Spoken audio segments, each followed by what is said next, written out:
mo tún kí n káàbọ̀ sínú ìròyìn tó ní ìpàdé ọlọ́mọlé ọlọ́mọ lọ́lọ́mọ orílẹ̀-èdè lábala lérèfé tá a mọ́ gbà wọlé náà láti yọjú látọjú fèrèsé bó la yọjú sí ọ̀dọ̀ Gumi ni o. mo bá rí arákùnrin kan tó dúró lẹ́gbẹ̀ẹ́ rẹ̀ mo ní sẹ́kànnú àwọn báńdíìtì rèé só tún fẹ́ ṣe amnesty ni. aya mi ní ọ̀gá mi kò sí amnesty o, wípé ọmọ rẹ̀ lẹ́rí ohun tó ga jùlọ, wípé ó ṣẹ̀ jáde, ó ṣẹ̀ graduate, ọmọ mi lómi ṣe graduate, ó ṣẹ̀ jáde ní Defence Academy ni mo ní òun náà fọmọ rẹ̀ sí iléeṣẹ́ ológun. Ṣé ọmọ rẹ̀ ó lè gbéná kojú àwọn báńdíìtì báyìí? Sọmọ rẹ̀ ó lè gbébọn lòdì sáwọn báńdíìtì àbí amnesty náà fi parí ìjà? Ó ṣẹ̀ṣẹ̀ yé mi ní o. Gumi àwọn náà ń kọ́ ọmọ wọn sí iléeṣẹ́ ológun. Àwọn náà sì pọ̀jù ń bẹ́ẹ̀. Mo gbọ́ wípé ọ̀pọ̀lọpọ̀ àwọn Haúsá gan wọ́n ń wá sílẹ̀ Yorùbá, wọ́n wá ń gba slọ́ọ̀tì tó tọ́ sí àwọn ọmọ Yorùbá. Ìran Yorùbá sì ń sùn wọ́n ń bá fẹ́fẹ́ rí ti kiri. Yóò sojú gbogbo wa. Ṣùgbọ́n àwọn tó nígboyà nú àwọn ọmọ iléeṣẹ́ ológun náà ń jáde o, wọ́n ní ejò lọ́wọ́ nú lórí ọ̀rọ̀ bandit. Nigerian government have proven to us that they are in charge of terrorism in Nigeria. They are in charge of terrorism in Nigeria. And this is why terrorists will continue to kidnap innocent citizens, terrorize the whole country, our soldiers. And at the end of the day, they will be invited for peace talk. Tomorrow, they will still come out and contest for politics. And they will definitely become the president of the country. This is why terrorism and banditry have become the side jobs of the politicians. And they are all doing it and succeeding because the security agencies are not doing the needful. And the politicians are also not doing the needful, because I don't see a country like this where terrorists are forgiven, but freedom fighters are trapped to jail. What's the meaning of that? They will still come out and say they won't get peace talk, and both the security agencies and the politicians will be posing and taking pictures with them. Posing and taking pictures with them. Where is your conscience, Nigerian government? Where is your conscience? Ó náà láti bá yan àyá ní ọ̀gá mi bó lẹ́sẹ̀ mọ̀kọ́ ọmọ iléeṣẹ́ ológun ni mo ló wọ sọ àmì. Ó ló lè mọ̀ jẹ́ bẹ́ẹ̀ òun ní wo. Ó ló mọ̀ ó ṣàgbójú rẹ̀ ta, ó jẹ́ bẹ́ẹ̀ kò jẹ́ bẹ́ẹ̀ òótọ́ ọ̀rọ̀ ẹnu rẹ̀. Làwa nílò ibẹ̀ náà látún ti wá dé agbègbè Kẹ́bí, ìpínlẹ̀ Kẹ́bí láti gbọ́ tán ń pariwo tán ń sáré bọ̀. Tí wọ́n sì ń kọrin bàbá wa Ebenezer Obey kọ́mọ̀ndà wípé sálà fún ẹ̀mí rẹ̀ o, má ṣe wẹ̀yìn. Wọ́n ń sá àsálà fún ẹ̀mí wọn. Mo ní kí ló ṣẹlẹ̀? Wọ́n láwọn lakura wa. Wọ́n náà lé wọn débẹ̀ ogun lè ń dé. Mo ní wọ́n á lé wọn kọjá abẹ. Àwọn náà pe sonso. Wọ́n ó sì rí sonso. Kenan wallahi lakura sun shigo mutane a gudu. Jama'a ubangiji Allah ka mana saba, ubangiji Allah ka mana mahita. Kun gwanta shankali da muke ciko. Wallahi yau kaso bonza ce gaba ita waƙe mutane na gudu, an ba komai cikin kasuwa na gudu. Ubangijin Allah ka mana sauki wannan masiha. Wallahi kaso bonza ce an ta waƙe ta gaba ɗaya mutane ta gudu gaba ɗayan baka aiki. Allah ka mana mahita. Alfarma annabi da alqur'ani mai girma. All of us, including my humble self standing here, all the politicians in northern Nigeria, in the last 15 years, we should be held accountable to what is happening in northern Nigeria in terms of poverty, unemployment, lack of education, lack of security. As of 2016, some of us that live here in Kaduna, and Northwest in particular, were not aware of anything called banditry, kidnappings, or insurgency. If there's anybody here who is aware of that, can also attest to the fact that as of 2016, not 2019, 16, there was nothing like kidnappings even in Benue. I can tell you that for a fact. What went wrong? Come, let me tell you the major problem of Nigeria. The major problem of Nigeria is northern part of the country. Northern Nigeria are the major problem of Nigeria. If you want to see conflict, northern Nigeria. Rape, northern Nigeria. Refugees, northern Nigeria. Thieves, in fact, if you want to see thieves stealing on an industrial scale, come to northern Nigeria. Thieves fully engaged in primitive accumulation, come to northern Nigeria. In fact, I am from northern Nigeria. I am proud to be an indigenous of Borno State. I am from Borno State. I am proud to be an indigenous of Borno State, from the northern part of the country. But I want to tell you that the major problem of this country is northern part of the country. Ẹ wo àmọ̀mọ̀ wà fọ́nrán ìjáde ní nítorí arákùnrin tí ń tutọ́ dànù lánàá tí ń sọ̀rọ̀ dànù tó rò pé òun mọ̀rọ̀ sọ tó ní àwọn gangan náà gbé Nàìjíríà, àwọn táwọn wá láti ilẹ̀ Haúsá. Ìkànnù wọn rèé tó sòótọ́ ó ní àwọn táwọn jẹ́ tilẹ̀ Haúsá gangan. Àti arákùnrin tó kọ́kọ́ sọ̀rọ̀ gómìnà ni ó ní àwọn gangan ni problem Nàìjíríà, àwọn làwọn ń dà lúrú, àwọn náà wọ́n ń da Nàìjíríà rú dònídòní bá ṣe ń sọ yìí, àwọn gangan náà ń domi àlàáfíà Nàìjíríà rú. Bẹ́ẹ̀ náà ni Dr. Yusuf náà ganu sí máìkì tiẹ̀ tánú àbùkù lu Buhari ni pé kí Buhari tó dórí oyè kò sí wàhálà.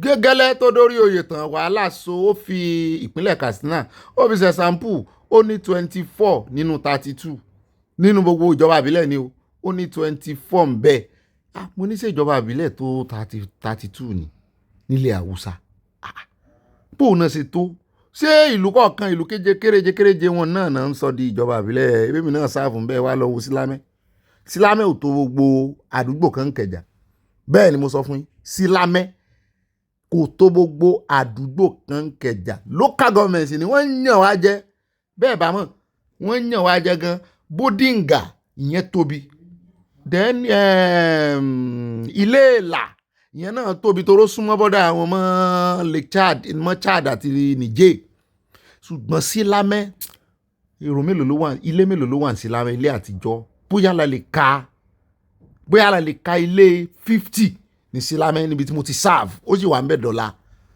níbi tí mo ti serve ẹ lè Google ẹ béèrè lọ́wọ́ Google lọ́wọ́ AI pé ilé mélòó ló wà ní Sílámẹ́ local government àfi tán bá tán ti lọ kọ́rọ́ síbẹ̀ àfi tán bá ń ka àwọn oko wọn àwọn ilé Fúlàní tán máa ń fi koríko kọ́ àfi tán bá kà mọ́ gan jù bẹ́ẹ̀ lọ kò lè pé 100. bẹ́ẹ̀ náà ni mo wo population wọn ní 104,000 mo ní irọ́ ni gbogbo àwọn èèyàn tẹ́mi mọ̀ ní Sílámẹ́ àfi tó bá jẹ́ wípé Sílámẹ́ náà ti kà wọ́n náà ti forúkọ ọ̀lẹ̀ tán ti wá kú òǹbẹ̀ gbogbo Sílámẹ́ tẹ́mi ń wò yẹn wọ́n lè kọjá 20,000 people wà láìta láìsí wọ́n bí láìla sí ilá wà ẹgbà ńlá èkì ń sọ bẹ́ẹ̀ gbogbo Sílámẹ́ wọ́n lè kọjá 20,000 people nígbà tán kọ́lẹ̀ sórí Google ní ìsìn wọ́n kọ 1,004 àwọn onírọ̀ òṣì so lọ́rọ̀ kan tí mò ń sọ ni wípé bójúbójú náà ń ṣe o bó o ní orílẹ̀ ìlú kan ó sì jẹ́ odidi ìpínlẹ̀ kan ó sì ní 34 local government ó dáa lọ́rọ̀ kan wọ́n ti láwọn làwọn báàlù jẹ́ o eléyìí tó sọ̀rọ̀ lánàá ìtukùtù ní tulẹ̀nu tó ní àwọn gangan àwọn ní ilé ọgbọ́n àwọn ní ilé ìmọ̀ àwọn ní ilé ọláọlà fún orílẹ̀-èdè Nàìjíríà láìsí àwọn ẹ̀yà yòókù wọn lè rí bá ti ṣe wọn lè rọ́nà lórí àwọn ní aláòbí aláìní òtòṣì paraku ní jẹ́ kó ń bẹ́ẹ̀ jẹ́ àdọ́dọ̀ bọ̀dà Isaac Fáyọ̀ṣe wọn náà fẹ́ da lérè Ọláyínká lóhùn tí ń gbẹ́nu sí tí ò kàn án àwọn ẹgbẹ́ ọ̀gá rẹ̀ ń bá ọ̀gá rẹ̀ wí lọ́wọ́ ó wá fẹ́ gbẹgbà lọ́wọ́ wọn. Wike pikin get land for Abuja. Wike, you award land for your pikin? Yes, now my enemy I go give land. Now my enemy I go give land. We allow that one. We no talk again. Rolls Royce, your pikin enjoy Rolls Royce with you. Yes, now my father was a general manager of different company. Yeah, and they see all these things now. House in Florida, $1 million plus house in Florida for this same Wike pikin. It be like say Wike pikin. The even superior past president Peking, all the former president we don't do for Nigeria. How many of their Peking get house for Florida, including President Tinubu, as he reach before government. In Peking no get house for Florida, and even if Sheyi get house for Florida, Sheyi dey work. We dey see wetin Sheyi dey do. Sheyi na him get advert for Lagos, Abuja, everywhere. He dey work. We dey see where him money dey come. But Wike Peking, then they work to buy that Florida house. Wike na government in dey since. Wike wife na government because na judge. You know, can they say nya, and you can't see now poor man Peking when in Peking dey Ekiti lere Yinka na him come dey defend person wey in Peking dey Florida and lere Peking dey Ekiti they carry slate they go school lere wife dey Ekiti then they send her allowance from Abuja but in boss wey in dey defend in Peking get house for Florida get big land for Abuja get for Port Harcourt. You see the irony of life now slave dey serve him master. This life no balance so. Wike Peking, America house. Peking will never work for anything. They don't get mansion, they wait for them. For Abuja here, they don't get land. They ask them, they say no be their enemy, then go give land. If we ask them, this Florida own, they will say no be their enemy, then go buy house for. Can you see what is going on? I'm not saying the guy is not working. He's working at what cost? Have you ever sat down to check the cost of all these projects? Have you ever sat down? Someone that has never worked before, they say, nah, in-law buy am. What did the in-law they do? The in-law children, we buy the house, no get house for America. The in-law children wey buy the house wey dem claim say na him buy the house no get house for America. The worst part is that you are defending not suffer your own pikin dey suffer for Ekiti. Your mumu never do. ó dájọ́ kó mẹ́jà dé ọ̀dọ̀ arákùnrin Samsudeen tí wọ́n ní ó pààyàn ní ògì sí pé wọ́n ló pààyàn o tó ráàrí níbi títí ń nà án títí tí ẹni tọ̀hún tí ó fi kú mọ́ lọ́wọ́ tó fi já okùn ẹ̀mí rẹ̀ làwa ń gbọ́ lẹ́yìn tí àwọn akẹgbẹ́ rẹ̀ irú kan ọbẹ̀ kan táwọn náà ń bá bẹ̀bẹ̀ tán ní káwọn fámìlì gbójú pé kinní kan wọ́n lòun náà ti wá sọ̀rọ̀ sókè wípé kánjọ òun ò mọ̀ọ́mọ̀ kinní kan òun sọ wípé yóò ra mọ́tò tuntun fóun òun ló gbá mọ́tò òun. àwọn abiyamọ tí wọ́n ń jáde wọ́n ti ń ṣépè fún o wípé wọ́n ròyìn rẹ̀ ládùúgbò wípé kì í fìyàn lẹ̀. Ó sọ̀rọ̀ sáwọn abiyamọ tó wà ládùúgbò yẹn náà wípé ẹ̀sìn ń wo òǹràn tó fi pààyàn ó lágídí kò ní í fílẹ̀ ẹ̀tẹ̀ lágídí kò ní í fílẹ̀ wọ́n ní gbogbo wọn ni ẹ kó lọ sí pàǹtí sálágbọ́n kán rè rojọ́ iye àwọn tó sojú wọn tí Shamsideen ti mú tó fi ń sọ pé lágídí kò ní í fílẹ̀ yóò sá ti ṣe fáwọn kan rí wọ́n ní ẹ kó gbọ́n wọn lọ kán rè rojọ́ mo ló dà bẹ́ẹ̀ ẹ kó gbogbo àwọn tó wà ní támáàkì ẹ̀ níbi tó ti joyè NURTW ẹ invite ọ̀gá rẹ̀ náà ẹ gbọ́rọ̀ lẹ́nu wọn ṣùgbọ́n sàn ọlọ́pàá lè ṣe. agbèrò lásán tí ò rẹ́ni tọ́hún tí ò rẹ́ni bíhun tí ò níran tó jẹ́ pé ó hùwà jàgùdà títí tó fi di agbèrò ni ó wá mú ọmọ tó lọ ṣiṣẹ́ òòjọ́ rẹ̀ ó wá pàdánù kí ni ó bá ṣe fún un. ẹ wá wo bí èrò ṣe pọ̀ tó níbi tó ti nàbọ̀ yẹn lánàá àwa láwọn ìyá tára ọmọ ta tó lè dìde wọ́n wá ní sàmẹ́yẹn lágídí ó sọ́bọ̀ nǹkan kò ní jùlẹ̀ pẹ̀lú ògo ọlọ́run á jẹ́ kí Ramon kó rí justice ọlọ́run ọba láàánú ẹlẹ́dàá ìyá Ramon ẹlẹ́dàá bàbá tó bí Ramon dispatch rider á jẹ́ kó rí ìdájọ́ rere. Sàmẹ́líọ̀n yìí sì òun náà bímọ o ó níyàwó o àbí ó bímọ ó níyàwó ṣùgbọ́n ọlọ́run ọba láàánú kò ní jẹ́ kí Sàmẹ́líọ̀n yẹn kó bọ́ nínú ẹ̀ torí pé ó pa ọmọ ọlọ́mọ ní ìfọnáfọṣù ó pa ọmọ yẹn dànù ní ìfọnáfọṣù òtútù mú mi ó bà mí lọ́kàn jẹ́ pé nílùú wa ẹnìkan péré lálágbára ọmọ yẹn lọ bí iṣẹ́ òòjọ́ rẹ̀ káàtì ẹ̀ wá ní pé ọmọ yẹn ṣe mistake Sàmẹ́líọ̀n ò ní bọ́m̀bẹ̀ o gbogbo èèyàn pátápátá justice for Ramon mi ò mọ́rí o but justice for Ramon so that irú èèyàn tó bí ní kò ní àǹgà àbí aláyé kan lòún jẹ́ ládùúgbò wọ́n á fi ti Sàmẹ́líọ̀n yìí wọ́n á fi kọ́gbọ́n. lọ́rọ̀ bá di when trouble sleep yanga go wake am. Waiting in the fire, palava in the fire. Wike ti rajà tí ò lè sanwó rẹ̀ lọ́wọ́ sùn rẹ̀. So rántí pé gbogbo ayé lé lórí o. To the US mission Nigeria, ó táàgì wọn. Ó ní we hope Nigerian FCT Minister Nyesom Ezenwo Wike CON GSSRS kí ló tún jẹ́ GSSRS?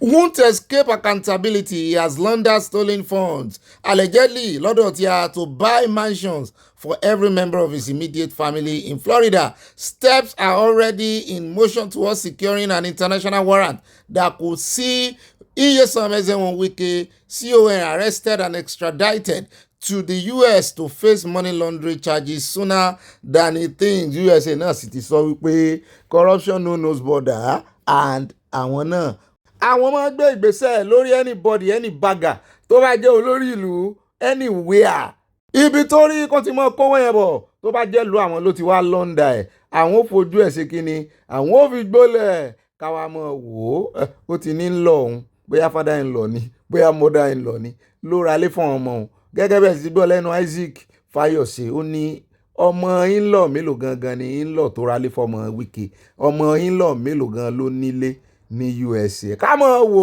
ó torí kí in-law tó lè ra ilé fún Wike in-law rẹ̀ at $1 million tó tún jù bẹ́ẹ̀ lọ yóò ti ra jù bẹ́ẹ̀ lọ fọ́mọ tiẹ̀ gangan ọmọ tó bí nínú ara rẹ̀ àfi tó bá yẹ pé in-law rẹ̀ yá gan tí òbí wọn sáyé bóyá torí ẹ̀ lè ṣe wá ń ra ilé fún ọmọ Wike tí ń fi wọ́n sọmọ àmọ́ wò.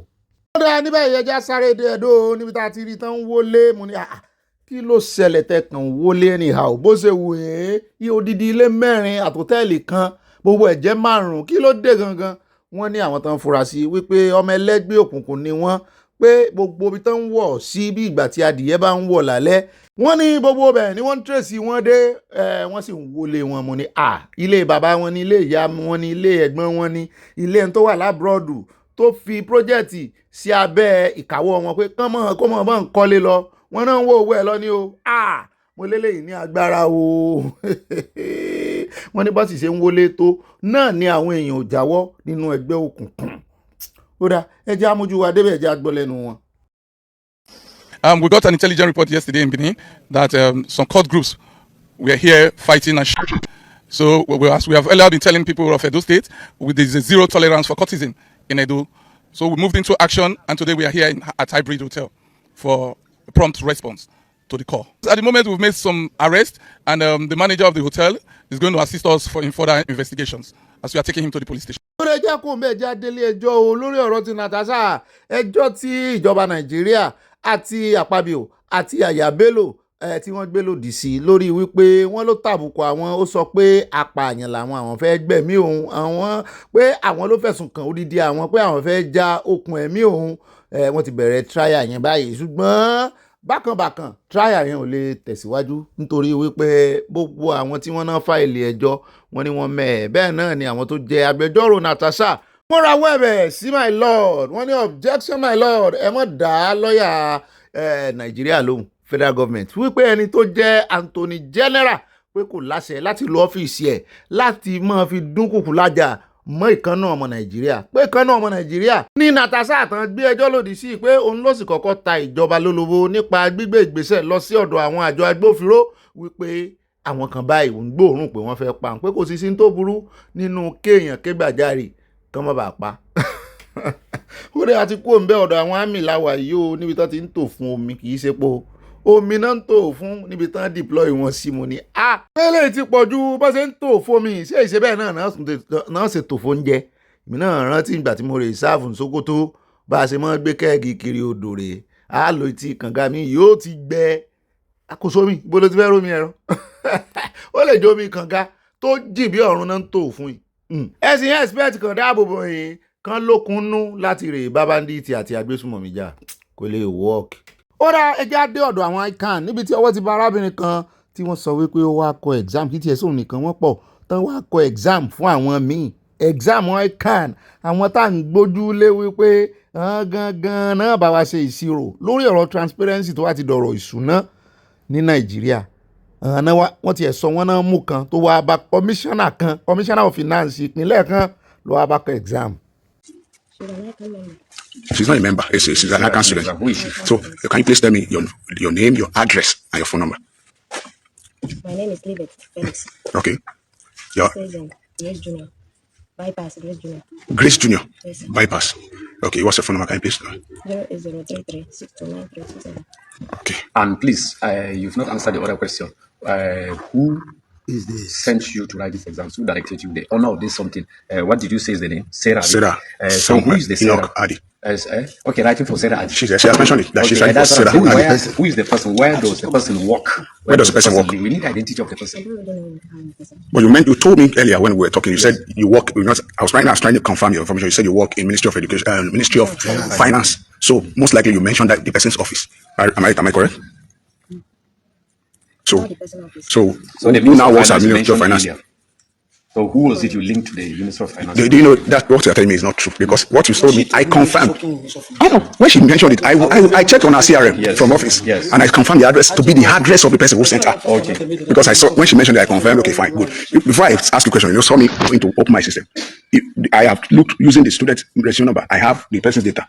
Everything you were confirming, and that was why I knew. As you mentioned, I asked you for the phone number. I asked you for when you registered, and everything you gave me didn't match what is on the record in my system, and that's why. So what I'm telling you is true, but just I don't know the woman. You don't personally know the person. So who contracted you? Just feel free. Who contracted you? Joshua. The name of the person is Joshua. Where does he work? Huh? You see, don't worry, Olu. Do you know what we're going to do? All the information we're getting here. Oh, sorry.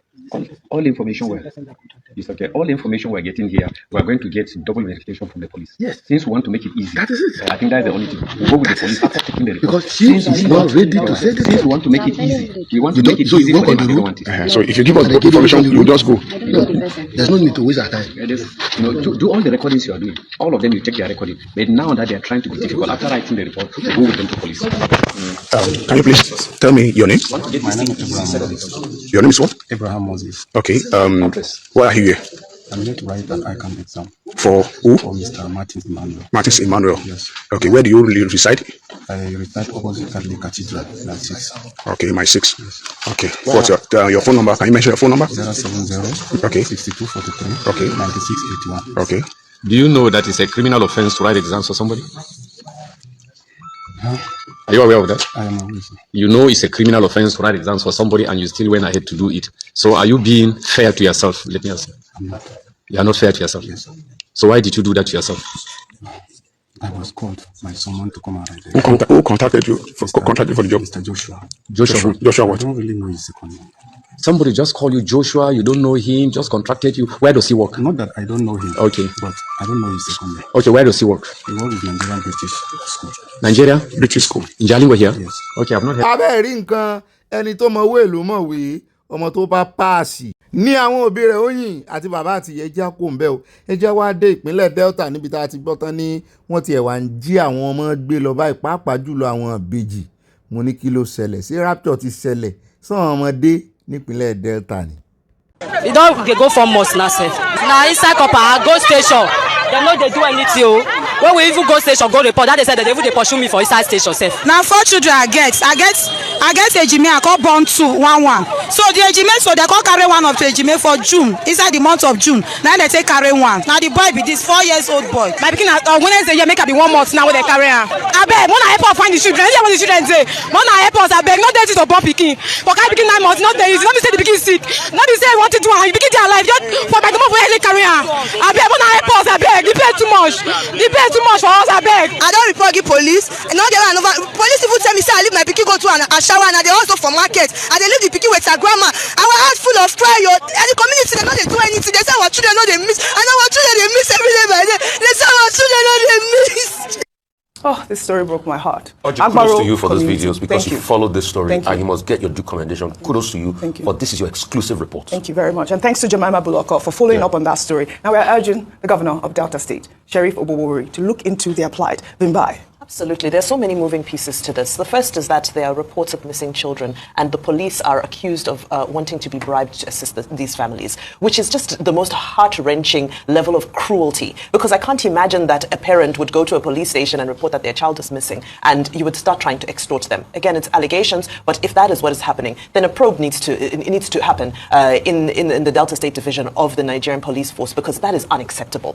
That's number one. Number two is the fact that these women, beyond this report, Oji, this is not making news. It will now make news thanks to that. But the fact that the conversation is not being had, the fact that this type of thing, over 50 children are missing from a community and we're all carrying on with our lives as if nothing is going on. For me, that's a very high level of concern, especially given the context. If you look at, I don't want to speculate around what may be happening. By God's grace, these children will be found and they will be in good health and they'll be reunited with their families. But we know the history, specifically for twins, when we look at some of the ritualistic practices that happen and some of the, can I call them witchcraft practices that happen. ẹ wo ṣé orúkọ tuntun ni ká pe ìjàmbá eléyìí àbí ara ìjínigbé náà ní ká fi sí tó jẹ́ pé twins gan ni wọ́n ń target tí ẹ bá tiẹ̀ rí ìjínigbé eléyìí kàtígórì tuntun ni o nítorí àwọn làwọn ọlọ́pàá tó ń béèrè 100,000 wọ́n fẹ̀sùn kàn wọ́n ní ìpínlẹ̀ Delta kàn tó lè ṣe investigation kankan wọ́n sì ní àwọn àgbààgbà abẹ náà ò help matter wọ́n ní wọ́n ti ẹ̀ ń sọ fáwọn pé irọ́ ni àwọn ò lùsì ọmọ táwọn bá lùsì ọmọ ni olóṣù mẹ́fà wà nù wọn o olóṣù mẹ́fà wà ń bẹ́ o 50-something children ló ti lose ló ti miss wọ́n sì rí ẹ̀yìn wá ń dóde pé bó làwọn ọmọ ìwà kí náà ń fún wọn jẹ àwọn onítọ́ wọn àwọn onítọ́jú wọn inú bẹ̀ náà inú ara wọn náà sì ní so ti hàn ara wọn náà yóò wà lára àwọn tọ́jọ́ ń wòran wọn bẹ̀ ń wò tọ́jọ́ máa pariwo lára àwọn tí ń gbàbọ̀dé fún wọn ó sì wá jẹ́ àwọn ìjàmbá tuntun tá a gbọ́ rí ṣé bá ní kò sún tuntun lábẹ́ ọ̀run mọ́ òkè ẹni ajínigbé ni pé kò tuntun eléyìí tuntun lọ́dọ̀ tèmi o ń jí àwọn ọmọ wọ́n bá jíyàn gbé eléègbé wọ́n ti jí gbé lọ́wọ́ ti lọ wọ́n sì jí 56 wọ́n lọ́kọ ni ọkọ̀ kan náà sábì àwọn ọmọ yìí fún ẹjẹ́ ń fi mọ́ ń bẹ̀rù.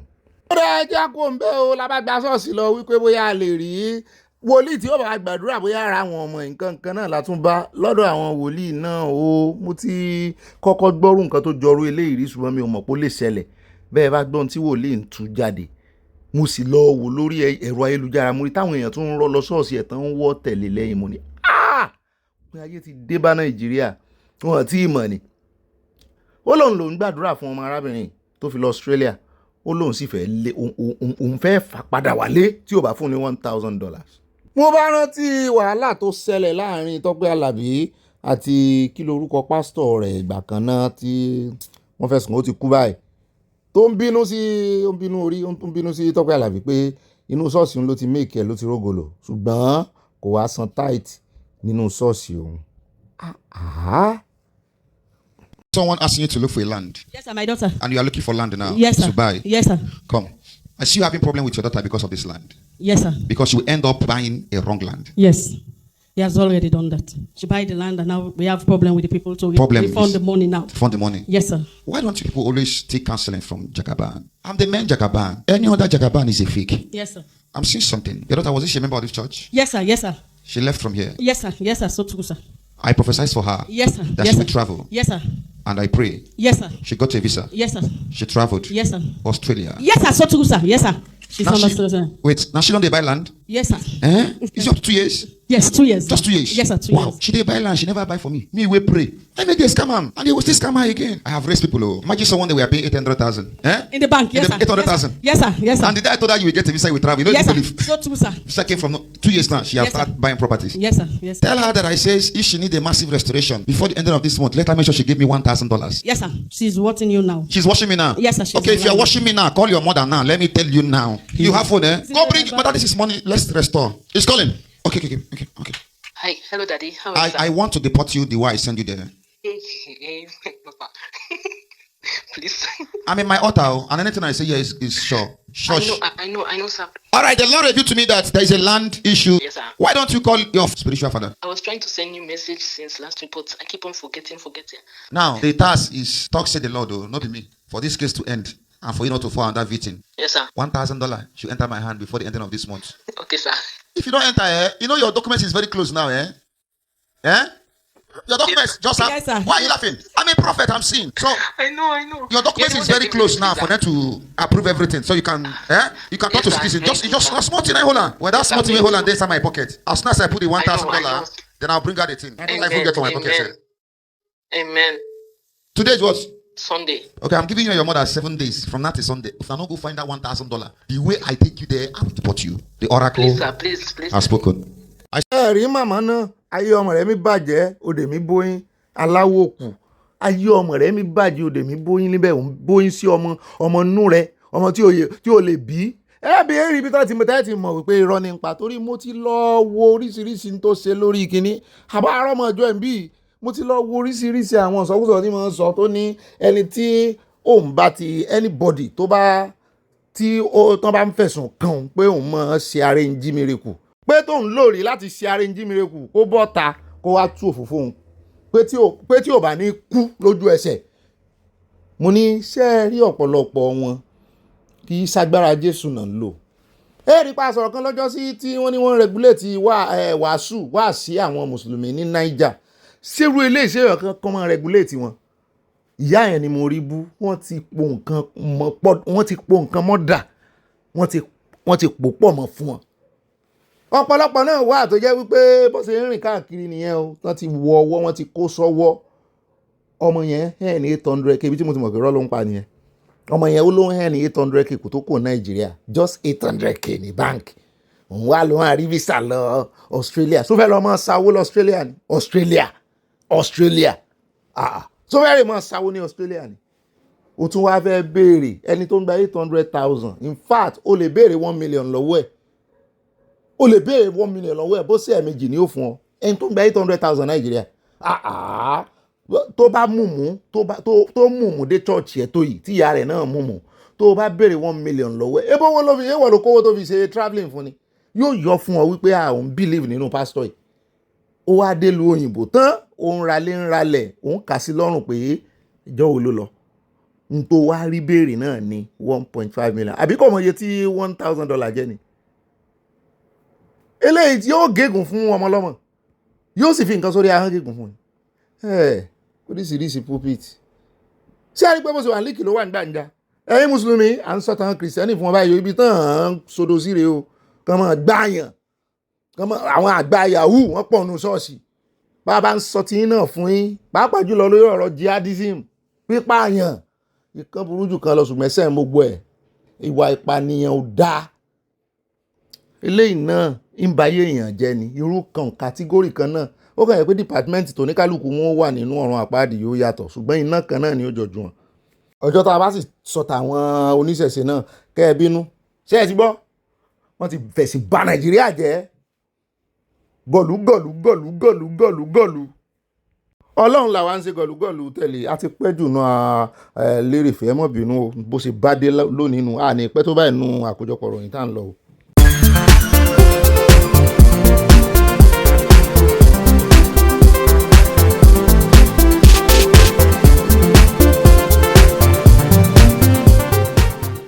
èrò kí bàbá mi yé o ń bá tètè wálé o ń bá tètè wálé ń bá tètè wálé èrò kí bàbá mi yé o ń bá tètè wálé tètè wá tètè wá tètè wá tètè wá o èrò kí bàbá mi yé o ń bá tètè wálé o iṣẹ́ ajé sọmọnù bí òkú èrò kí màmá mi yé o ń bá tètè wálé iṣẹ́ ajé sọmọnù bí òkú èrò kí bàbá mi o ń bá tètè wálé bẹ́ẹ̀ bá ti délé kẹ́bà mi káwọn olólùfẹ́ mi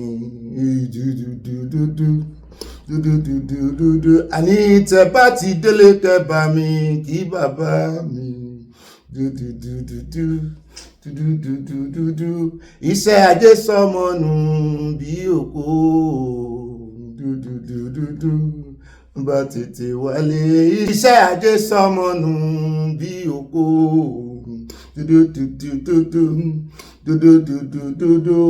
ẹ̀bẹ̀ làbòlúwa kò fèrè ṣiṣẹ́ wa o ẹ̀bẹ̀ làbòlúwa kò fèrè ṣiṣẹ́ wa o tètè wá o tètè wá o tètè wá o tètè wá o èrò kí bàbá mi yé o bá tètè wálé o. Màdélé màdélé màdélé màdélé màmí èrò kí bàbá mi yé o bá tètè wálé o dúdúdúdúdú ohun ojú mi rí ẹnu mi ò gbọ́dọ̀ sọ o Orlando ní sọ sórí ẹ bàbá Orlando ohun ojú mi rí ẹnu mi ò gbọ́dọ̀ sọ o dúdúdúdú ẹrẹ́kìnní màmá mi fi kèrègbè ràn mí lómi o dúdúdúdú koríko ayé yọ mí gẹ̀rẹ́ ó dẹ̀ fọ́ o dúdúdúdú gbà tí mo ṣubú àwọn ọ̀tá mi yọ̀ mí o dúdúdúdú ànígbà tí mo ṣubú àwọn ọ̀tá mi ṣe yẹ̀yẹ́ mi dúdúdúdú omijé ojú ṣe mi tògẹ́tògẹ́ o dúdúdúdú ọ̀pọ̀ ọ̀rẹ́ mi ló farahàn bí ọ̀tá o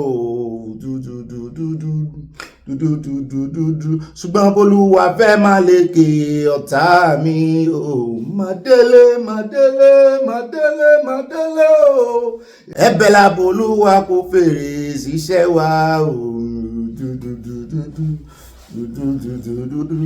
ẹ̀bẹ̀ làbòlúwa kò fèrè síṣẹ́ ọwọ́ àwa màdélé màdélé màdélé màdélé bá mi èrò kí bàbá mi o nóòtì yẹn ha ẹ mọ́ bínú aṣáàdélé láti Olódùmarè ọ̀tá ò ní yọ̀ wá o experience bàbá wa Orlando Ọ̀wọ̀ àmọ́ rántí àwọn àgbààgbà olórin àwọn tí Ọlọ́run lò fún alẹ́ Yorùbá wa náà mọ rírì wọn àwa náà ní legend káàkiri owó ìpàkọ́ láàmú fi yin àwọn legend àwọn aráàlú òyìnbó dandan kọ́ ni kó rántí Michael Jackson àní o mọ̀ rántí ẹ̀ dandan kọ́ ni kó rántí Bob Marley àní o mọ̀ rántí ẹ̀ kọ́kọ́ rántí tiẹ̀ náà àwọn tiẹ̀ gangan àwọn epo àkàrà àwọn Dáúdà àwọn Yusufu àwọn Babangida ní àgbà rántí wọn náà kó tó máa rántí tilẹ̀ òkè òkun. Ó dá ilé mọ́ fi kí yín káàbọ̀ àní yọ̀ ṣubú ọ̀tá ò ní yọ̀ wá láṣẹ Ọlọ́run ṣùgbọ́n bàbá ṣubú náà á dìde kọ́ta máa yọ̀ wá ọ̀tá mi máa yọ̀ mí ọ̀tá mi máa yọ̀ mí o torí mi ò ní ṣubú lọ́lá Olúwa mi. Ó dá àjáyé pẹ́ àní dànù láti Ọlọ́run Èdùmàrè mo kí yín tẹ̀sán mo kí yín tológun ibà ròyìn náà ní bá gbọ́n débẹ̀ ìbá yànnà ibà cowboy ibà fìlà gọ̀bì ibà tìbílẹ̀ nítorí cowboy ni mo dé lánàá mo ní ṣe tìbílẹ̀ wọlé lónìí ní èmi náà ní bá rìn gínìgínì tí ń gún mi àti ń gún rìn gínìgínì wọ́n mọ̀ rìn gínìgínì báyìí pẹ̀lú àwọn ròyìn tí àyà ti kó dálẹ̀ lórí tábìlì mi àti sọ́ọ̀tì ẹ̀ àti yanjú wọn àti jọ wọn àti yọ ilé tí ò dáa kó mẹ́kó tí ẹ̀ ṣàṣàdánù nínú ròyìn tiwa torí Ọlọ́run lójú orí bẹ́ẹ̀ àti yọ̀lẹ̀ sọ́lọ́run lọ́rùn Ọlọ́run lọ́rọ̀ Ọlọ́run ló sì fún wa lọ́rọ̀ sọ ó náà ló ṣáájú ogun wa ló kẹ́yìn ogun wa àrùn fáyọ̀ bí ó sọ pé Ọlọ́run ṣe o àṣìfìlà fún orí adé tó ju adé lọ ibà tó ju ibà lọ Ọlọ́run àgbàlagbà oyè kábíyèsí rẹ o bẹ́ẹ̀ náà ni mo mọ rírì ẹ̀yin tèmi mo gbé kùndùsì fún yẹn kí n tún gẹ̀ dáadáa kí n kọjú sáwọn ìyàwó mi tó kọjú sí níbà wọn ní apá ọ̀tún ni mo gẹ̀ sí ẹmọ wọ̀rẹ̀ mo ń sakọni yìí ṣe ti gbéraga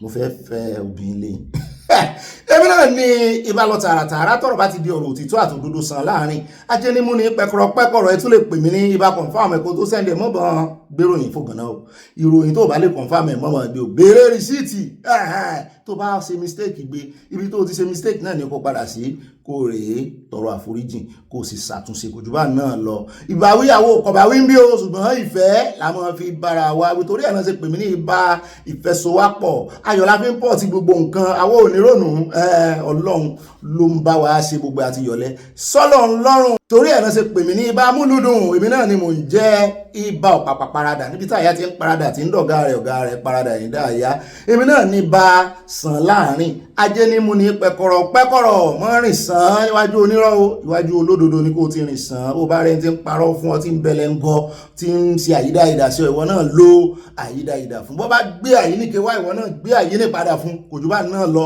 ó bá wá bọ̀ sòótọ́ mọ́ parọ́ fún o nọ̀tán kò sòótọ́ pẹ̀lú olóòótọ́ sòdodo pẹ̀lú olódodo òótọ́ la ó máa sọ òótọ́ la ó máa sọ àwa ò purọ́ òótọ́ la ó máa sọ àwa ò purọ́ òótọ́ la ó máa sọ. bẹ́ẹ̀ náà ni ẹ lè pè mí ní ìbàlẹ̀ jẹ́lì ìbà rìpọ̀tẹ́lì lórí ìkànnì Ọlọ́run ò gbé kalẹ̀ láti fi ta àbùkù èèyàn kankan àfi ń tún ìwà ara wa ṣe ni ẹ bá ń fòtílẹ̀ ẹ bá ń fọbalẹ̀ ẹ bá ń sáìn ẹ̀ ìbá kéde fòdùà nìsàn Yorùbá nìsàn káfàtà alákọ̀ọ́kọ́ nínú àkórí ìròyìn wa wọlé ìtẹ́ bá pàdé inú abala lérèfé ayọjú lójú fèrèsé ni ó ti di àfìsẹ́yìn tẹ́gùn fi sọ eléyà àmọ́ dami tútù wájú ká lè tẹ̀lẹ̀ tútù ibẹ̀ láti mọ́ kankun Ọlọ́run ló ní kọ́kọ́rọ́ yóò sì sí fún wa fírígbọ̀n kankan ò sí lẹ́kùn ẹ̀ bá ní kọ́kọ́rọ́ ló lè sí mo dúpẹ́ lọ́wọ́ yín fáyè tẹ̀ ń wá fún gbogbo ògbà á tètè mọ́ ju news ní ìsìn bẹ́ẹ̀ náà ni àníjẹ́ ó mọ́ pọ̀ jù àníjẹ́ ó mọ́ gùn jù alákọ̀ọ́kọ́ nú ibi tá ti domi tútù wájú lórí ọ̀rọ̀ Wike ìrànná ìfẹ́ lójú sí ni o ìfẹ́ lójú sí ni o àti ìrọ̀nà àbáyọ lórí ọ̀rọ̀ rẹ̀ o òun náà sì rè yóò ti mọ gẹ́ka àbámọ́jẹ ní ìsìn pé òun sí ọ̀rọ̀ sọ ẹ mọ̀ pé òun náà lọ sórí channel television yàtọ̀ sí pé ó tẹnu àbùkù lù Sowore wípé Sowore ò mọ̀ ti ń sọ wípé kí Sowore gbẹnu sọ̀hún pé gbogbo tó lóun kọ́lé pamọ́ ìyàwó òun ló kọ́lé citizens ìyàwó òun ṣùgbọ́n àwọn ọmọ mi bá mi lórí ìkànnì ìtàn gbọ́njú a lọ wọ́n ti fi ọgbọ́n wé ọgbọ́n wọ́n fi mọ̀ wọ́n fi wé ìmọ̀ bẹ́ẹ̀ náà ni wọ́n wá sọ̀rọ̀ jáde tó jẹ́ ọ̀rọ̀ ọlọ́gbọ́n gbogbo àwọn àgbà táwà ní bí àkísà wọn ṣe é lò torí ẹ̀ lọ́lọ́run fi tiwa sáàrin wọn torí gbogbo àkísà àgbàlagbà kò ló ṣe é lò sí mo gbọ́ àwọn àgbà mo wo chaati mo wo data orí YouTube page wa mo rí pé àwọn àgbàlagbà tó ju 65 years lọ ló pọ̀ jù ń bí ẹ wà rí pọ́lọ́n sí alógo àwa náà ó dàgbà torí ẹ̀ ló sì ju wá sáàrin àgbàlagbà wọ́n sọ wọ́n ní ṣé gbogbo àwọn ọmọ Amẹ́ríkà tán bí sí Amẹ́ríkà citizen ṣé gbogbo wọn ló ń ra ilé 1 million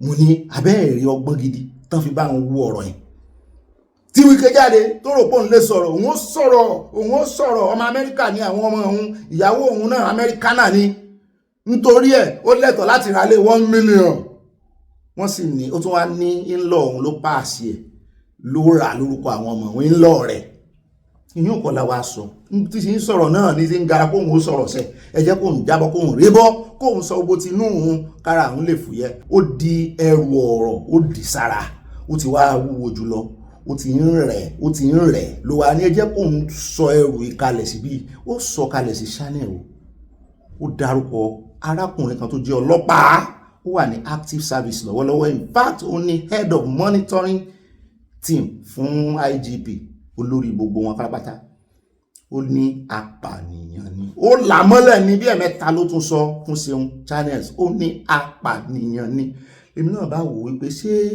Wike lẹ́rìí torí wọ́n fẹ́ mọ́ gbèjà arákùnrin yẹn pé Wike ó ti tẹ́ àwọn méjèèjì ló tẹ́ wọn àdún bẹ̀ wọ́n tẹ́ wọn àdún bẹ̀ wọ́n fẹ́ tẹ́dí ẹ mọ́ gbèjà kankan nu wọn o á fi wọ́n pa wẹ̀dẹ́ alias wẹ̀dẹ́ àti dé ìkóríta yẹn níbi tí mínísítà tó ti ń fẹ̀sùn kan ọ̀gá ọlọ́pàá tó súnmọ́ IGP ọ̀gá pátápátá wípé apànìyàn ni ó làmọ́lẹ̀ àfẹ́ lójú lónìí náà ni kò ní dọ́là àmẹ́nubà ọ̀rọ̀ ti lé tán náà rà fúnra wọn tí wọ́n fẹ́ máa da ọwọ́ bò ọwọ́ òṣìṣẹ́ dàbò òkúta sìn ẹsẹ̀ rẹ̀ wà ń ta ẹlẹ́ẹ̀kejì nínú rẹ̀ tá à ń lọ tààràtàrà ń lọ Rivers State lọ́dọ̀ Ibas ọ̀dọ̀ mọ̀mọ́ kan tí wọ́n máa ṣe tí wọ́n máa agitate báyìí lákọ́kọ́ ń lọ ara àwọn tí wọ́n dúró ti Fubara nìyẹn gbà sọ ṣùgbọ́n wọ́n á jọ bẹ́ẹ̀ ni pé Fubara ti yẹ̀bà díẹ̀ torí ó fẹ́ kíjà parí láàrin òun àti ọ̀gá àwọn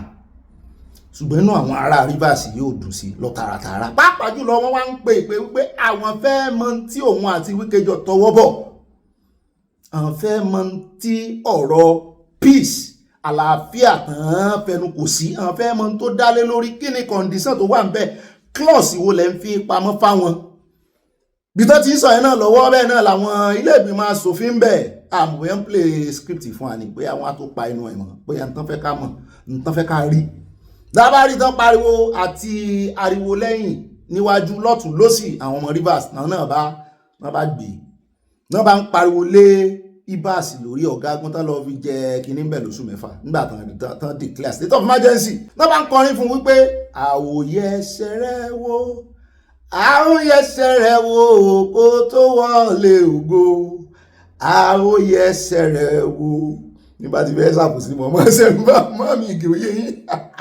àwòyẹ ẹsẹ̀ rẹ̀ ló bá kọ̀yìn padà ó ní ẹ ò lè yẹ ẹsẹ̀ mi wò ẹ ò lè yẹ ẹsẹ̀ mi wò torí Tinubu ló rán mi níṣẹ́ o ẹ ò lè yẹ ẹsẹ̀ ó ti di àríyànjiyàn ó ti di bóun lọ yàgò láàrin wọn kí ló ń bọ̀ lẹ́rù ààrẹ Tinubu ránṣẹ́ lóòótọ́ kí ló dé tán wà ní yẹsẹ̀ rẹ o bẹ́ẹ̀ náà ni ilé àjọ tó ń rí sí kán mọ́ ṣe statistics bó bí ìjọba ṣe náwó àwọn ti gbé statistics síta pé kó wá defend gbogbo owó tó ná pàápàá jùlọ ẹmọ tí ń bà lẹ́rù nítorí wípé òfin ló fẹ́ fìdí abẹ́ òfin Nàìjíríà ni ó fi defend ẹ̀ kò sí wa constitution orúkọ rẹ̀ ipò rẹ̀ kò sí inú òfin sáàrẹ Tinubu ní wà bá defend ẹ̀ ọ̀pọ̀lọpọ̀ wọn náà sì ń pàṣẹ fún àpàjù Wike ti kó bá àwọn bẹ́ẹ̀ bọ́n bá ní panu ẹ̀mọ́ tán ní dàrúmọ́ lójú yóò lè díẹ̀ fún Ibas o àwọn èèyàn sọ̀rọ̀ lè lórí àbọ̀mẹ́lú náà ni kò ní dọ́là ibi tá a ti ń sọ ìwọ́n ní sáà ní sọ̀rọ̀ ń pa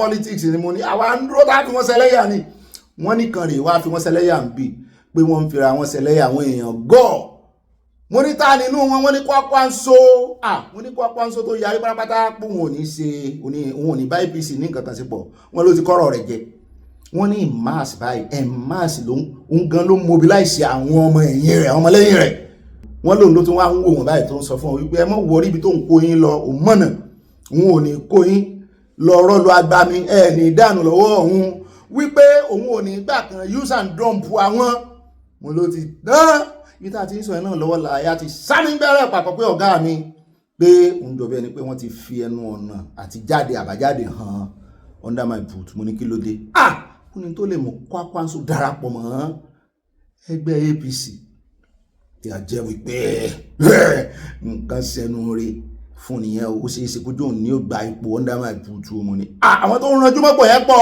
tó nǹkan bẹ́ẹ̀ fi bẹ̀rẹ̀ lẹ́ni mo ní abálájọ tí gbogbo wọn ṣe kọ́wọ́ rìn ìtàn wẹ́kọ̀mù ààrẹ Tinubu bí ẹni wípé state bá mi Akínyẹmí òní sì ń bí mi àti òkè bàbá mi òkè ńlá Ọládọ̀tun pé ṣé state visit ní Tinubu rèé ṣe ní Kaduna ni ẹ wo èrò ẹ wò bí àwọn tó léwájú ogun náà bọ́n ṣe ń wa mọ́tò wàkúwà tó ń fọn sàìrìn ní bá a ṣe rí inú àmọ́ mẹ́ ààyè lójú wò ní tí pápá ń sórí lọ́bẹ̀ tó fi garu ọwọ́ àwọn tí ọ̀rọ̀ yé náà wọ́n ní á fáwọn láàyè bí ìṣẹ́jú bíi mélòó kan á fún wọn láàyè á sọ̀rọ̀ lé lórí wá tí wá pọ̀ mẹ́ à ń lọ sí Borno àṣé wọ́n tún ju àdó olóró àṣà àwọn agbésùnmọ̀mí tún pààyàn lọ rẹpẹtẹ mọ́ ní agbọ́lànà alẹ́nugun wọ́n pa ìkánnú àwọn igbákejì ọ̀gá ọlọ́pàá pátápátá ẹni tí ń bá a sọ ilé rẹ̀ lẹ́nugun wọ́n pàdánù ọlọ́pàá ọ́físà àfikàn yìí ní Kogi lánàá ọlọ́pàá tán papọ̀ ní ìsìn yìí o bẹ́ẹ̀ náà lágbọ́pọ̀ náà dáná yá àwọn agbésùnmọ̀mí náà dáná yá àwọn báńdíìtì ó ti wá dójú ẹ̀ náà sì mọ̀ lọ́rùn báyìí pé kò sí ọ̀rọ̀ ẹjọ́ wẹ́wẹ́ mọ́ pé Sowore tẹ̀ bá rojọ́ iṣẹ́ pọ̀ níwájú yín láti ṣejú kẹ́ ẹ mọ́ bá Sowore rojọ́ lọ torí tí Sowore ń sọ ó ti ń ṣẹmọ́ yín lára báyìí ó ti ń jàre yín àmọ́ bẹ́ẹ̀ lórí ọ̀rọ̀ ti Borno wọn ní gbogbo àwọn tí wọ́n kú pàápàá jùlọ àwọn iléeṣẹ́ ológun wọn láwọn ọmọ wọn kan kú àwọn kan ní 10 àwọn kan ní 50 àwọn kan ní 20 ṣùgbọ́n àwọn iléeṣẹ́ ológun ti wá jáde wọ́n lé èèyàn kan ló kú o wọ́n sì sọ wọ́n láwọn aráàlú kan náà farapa ìmí náà kú nú wọn wá náà gbé àwọn kan kọjá bọ́dà lọ sí Cameroon torí wọ́n ní jurisdiction ìyẹn agbègbè ìjọba ìbílẹ̀ tó ti ṣẹlẹ̀ wọ́n ló fẹ̀gbẹ́kẹ̀gbẹ́ pẹ̀lú Cameroon inú Borno ní wọ́n ní ṣùgbọ́n tán bá ní kí èèyàn kàn ṣe mọ́ gbé wọn rọ́ọ̀sì wọn bọ̀ nínú Nàìjíríà nínú tán gangan wípé yóò pẹ́ ní Mọ̀dúgùrí tó jẹ́ capital wọn Borno pé yóò pẹ́ wọ́n lè ti kú pé àwọn dù wọ́n rí kọjá bọ́dà ni. Cameroon hospital Cameroon náà kó wọn lọ wọn láwọn ó sì gbogbo ẹ̀ láláyè fún wa ká lè bọ́n sọ fáwọn ọmọ Nàìjíríà pé wọ́n pa sójà ń pa púpa ò bọ́n ṣe gbé o mo ní ó dà ń bọ̀ ń bẹ́ẹ̀ bọ́n ṣe fún aróyìn àná náà nù níbi tí àdó olóró ti bú gbáàmù lọ́wọ́ àwọn defence kìíní kan iléeṣẹ́ nidcom kọ́nù tá a mú wá fún yín lánàá tá a ní ó sì jẹ́gbà tí ààrẹ Tinubu lọ Kaduna tán sọ pé èèyàn kan ló kú páwọn kan gbé méjì ẹ mọ̀ wípé Sahara Reporters tún gbé padà ó ló jẹ́ èèyàn méjì lọ wọn náà lé èèyàn mẹ́ta náà ló kú wípé kí ló dé tẹ́ẹ̀kì fẹ́ sọ fígọ̀ iye àwọn èèyàn tó kú mọ́ láti sọ́npa rẹ̀ lọ́jọ́ sí àwọn náà sì ti sọ excuse tí wọ́n fún wa lọ́jọ́ náà. bàbá tí wọ́n kó ń bẹ̀ tán á dé ọ̀dọ̀ Láolú Channels Television òun náà wà lára àwọn tó rìnrìn àjò lọ sí UN tó fẹ́ ṣe lọ́dún yìí tó ráwọn èèyàn ti ń bi wá wí kí ló dé tààrẹ Tinubu ò tún lọ láti àwọn lọ igbákejì náà rán lọ pé ṣé UN náà fi ń falẹ̀ báyìí náà ń fojú ẹgbẹ́ wò pé kò nítumọ̀ pé àwọn ààrẹ ló yẹ kó lọ ọbẹ̀ làwọn Nàìjíríà kan bá ní ṣé Trump lọ náà kan náà tún ní ṣé ti China lọ mo ní ẹ lè fẹ́ àwọn èèyàn wé wọ́n ní orí òjò rí bá ṣe bẹ̀rù làbọ́ mọ́ wọ́n ní ààrẹ Tinubu lè mọ́ lọ kò ṣe excuse ṣùgbọ́n bọ̀dà Láolú láwọn ó tanná sọ̀rọ̀ yìí pé ó nítumọ̀ kan lọ ẹni tó bá wá nǹkan wọ́n ní ẹni ẹ̀gúngún lẹ́sẹ̀ ní ṣe lákàlàkà tó alábẹ lọ pé káàrẹ Tinubu mọ̀ sí bí ẹni tó ti tó tán lọ́n last year kí ló tún mú yín tẹ̀ lọ lọ́dún yìí mo ní wọ́n mọ̀ lọ nígbà ayé Biden kí Trump tó gbàjọba àwọn èèyàn ti gbàgbé wọ́n lọ ń dùn ta 2023 wọ́n lọ́ọ̀kan àbọ̀ ń bẹ́ẹ̀ àfúnláyé ọ̀rọ̀ yóò sọ gbogbo ọ̀rọ̀ tẹnu rẹ̀ bẹ́ẹ̀ náà láwà dé ṣé ká mú ti Nìjẹ́ mọ́ Nìjẹ́ yóò kan mí lóminú kì í ṣe tẹ́rítírì wa Nàìjíríà ṣùgbọ́n ẹjẹ́ amúmọ́ níbi tá a ti gbọ́ wọn ní àwọn alákatakítí ẹ̀sìn mùsùlùmí kí ló dé gan pípààyàn ò sí wá jọyín lójú báyìí àwọn òní kì í ṣẹ̀sìn àlàáfíà o torí àwọn òní kó gbogbo èèyàn pọ̀ ń bí torí ẹ̀ la ṣe ń sọ fẹ́ mùsùlùmí lẹ Yorùbá ẹ mọ́ fira yín wé àwọn yòókù alálàáfíà ní ẹ dá dúró yàtọ̀ ẹ yàtọ̀ gédégédé àwọn ti Pakistan wọ́n láǹkúrí ẹ̀mí èèyàn àwọn ti Iran wọ́n láǹkúrí ẹ̀mí èèyàn àwọn ti Palestine tán gbé sí lẹ́yìn báyìí pé kán di orílẹ̀-èdè odidi orílẹ̀-èdè wọ́n gan láǹkúrí ẹ̀mí èèyàn ìṣepààyàn wọ́n sọ̀rọ̀ òdì sí Islam wọ́n ṣe in this new age ṣé freedom of speech ò sí nínú kí wọ́n ìbú èèyàn nínú ẹ̀sìn mùsùlùmí ebú ìṣó ó bá bú mi ebú òṣó àbí iwájú kọ lọ́bọ bí ọ̀nà mọ́kọ́lá bá a ṣe mọ́ búra wá nígbà táwọn kékeré nù ẹjẹ́ á dé inú ìròyìn ká mọ̀ fi orin gbà táìmù wọ́n ní 22 people náà pa níbi tó ti ń ṣe ìrìbọmi mo láwọn ní mùsùlùmí ń ṣe ìrìbọmi àwọn kìrìsìtẹ́nì náà ni wọ́n ṣe ìrìbọmi ní Niger à ń bọ̀ ń bẹ́ẹ̀ a sọ ń pa rẹ̀ 22 people wọ́n sì kóbọn nínú omi náà ní takòtakò wọ́n sì pa wọ́n síbẹ̀ ìtàn rẹ lọ́rùn wọn rẹ lọ́rùn à ń bọ̀ ń bẹ́ẹ̀ lónìí náà ni kò ní dọ̀la bá ti wá kó ń bẹ́ẹ̀ tán a tún lọ sí Benue níbi tí wọ́n ti sọ pé ìkọlù míì tún ṣẹlẹ̀ o wọ́n pa agbófinró 10 dànù Nàìjíríà ìtàjẹ̀ sílẹ̀ bí náà ò bá pààyàn omi á gbé wọn lọ bómi ò bá gbé wọn lọ ìbọn báńdíìtì ajínigbé kan tó sì wà ní Nàìjíríà náà sì ń fojú kọ̀rọ̀kọ̀rọ̀ owó wà pé bó la ti ń ráwọn ìròyìn ó mà ṣe o ó dẹ̀ jẹ́ kó ń bẹ́ o bá ti wá kó ń bẹ́ àbí omi tá a dà wájú sí òtítọ́ báyìí ó dẹ̀ ẹjá fẹ́lẹ́ ìkáde rẹ̀ ńlẹ̀ káfí kásẹ̀ rẹ̀ ńlẹ̀ ẹjá dọ́dọ̀ rẹnu ọmọkiri lẹ́ẹ̀kan sí níbi tó ti ń sọ̀rọ̀ kan fáàtì wà lẹ́nu rẹnu ọmọkiri ṣùgbọ́n kò sí òótọ́ lẹ́nu ẹ̀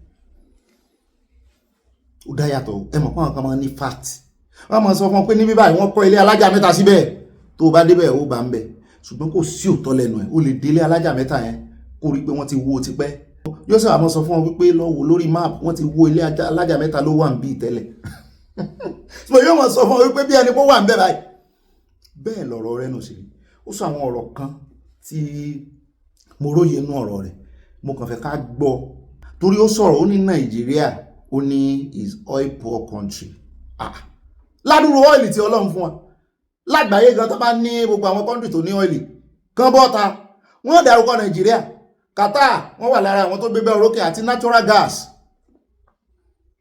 wọ́n á ń wò rẹ́nu lọ́ọ̀kan báyìí bóun ló ṣe ní Nàìjíríà is oil poor country ó lòun lálàyé mo ní kò sálàyé kan tó fẹ́ sọ ìsọkúsọ pọ̀ lẹ́nu rẹ̀ nǹkan kan tí mo kàn wá rí lòun nù fáàtì tó fi jáde àmọ́ wá fáàtì ni wípé oil country àti tán ní natural gas tó pọ̀ rẹpẹtẹ tán sì ní owó Qatar tán halẹ̀ mọ́ Nàìjíríà lọ́jọ́ sí lórí ọ̀rọ̀ ẹ wá sílùú ẹ mọ́ wá sílùú wa pàápàá jùlọ wọ́n ròyìn bí wọ́n ṣe ń fìyà jẹ àwọn èèyàn ẹ ń bá wọ Qatar tó wọ Qatar airline wọ́n ní gbàgbé bó ṣe ṣẹlẹ̀ owó bá ti dé territory wọn báyìí mo ti ẹ̀ gbọ́n pa ọmọ Nàìjíríà kan tán náà mú oyè ó wà nù ròyìn ṣé mi ò fi mọ́ ni ó wà nù ròyìn ibẹ̀ láti yanjú gbogbo ẹ̀ á kàn lo fọ́nrán ti Ọ̀gbẹ́ni Reno díẹ̀ á lò mọ́ nítorí ó fún wa fact kan ó ní gbogbo Qatar pátápátá ó ní wọn ju Ìkẹjà lọ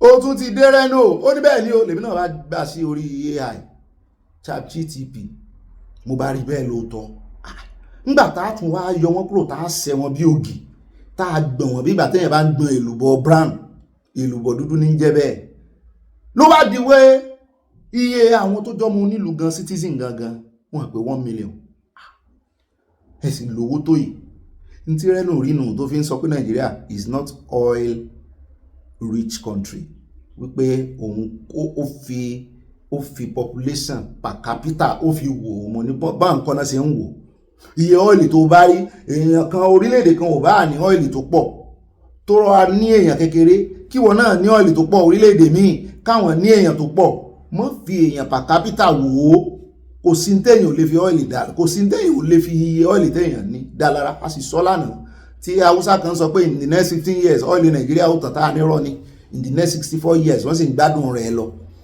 àmúbọ̀ lónìí ibẹ̀ náà láti wá mú ìròyìn gangan lórí ti civil aviation of Nigeria ojoojúmọ́ náà ní problem pẹ̀lú àwọn arìnrìn àjò tàbí àwọn akẹgbẹ́ wọn nílùú mi wọ́n ní ti Qatar làwọn ní problem pẹ̀lú ní ìsinyìí wọ́n ní wọ́n máa ń fojú tẹ́ńbẹ́lú lọ Nàìjíríà wọ́n ní wọ́n ká àwọn sí pàápàá jùlọ ọmọ Nàìjíríà wọ́n ní ṣẹlẹ̀ kan ṣẹlẹ̀ sí ọmọ Nàìjíríà kan tó jẹ́ wípé ń gbò débẹ̀ wọ́n sì fìyà jẹ wọ́n sì mú contract kan jáde pé kó sign fóun ló jẹ̀bi Arab náà kọ́ wọ́n tún gba fáìnì lọ́wọ́ rẹ̀ mú ní ẹ̀yin ọmọ Nàìjíríà tẹ́ ń lọ tẹ́ ń bọ̀ bí ilẹ̀kẹ̀ gbogbo ẹni tẹ́ fẹ́ lọ fún 30 December ẹ mọ́ rè ìwọ́dọ́wà o èmi sọ fún yín ni mò ń kìlọ̀ fún yín ni o ẹ mọ́ ṣe mistake rè wọ̀ o ibi tẹ́ ẹ bá ti gbédè wọn airline tẹ́ ń wá tó cheap ibi tẹ́ ẹ bá ti gbédè wọn tó ti ń ṣèwò dáadáa ibẹ̀ ni kẹ́ ẹ lọ.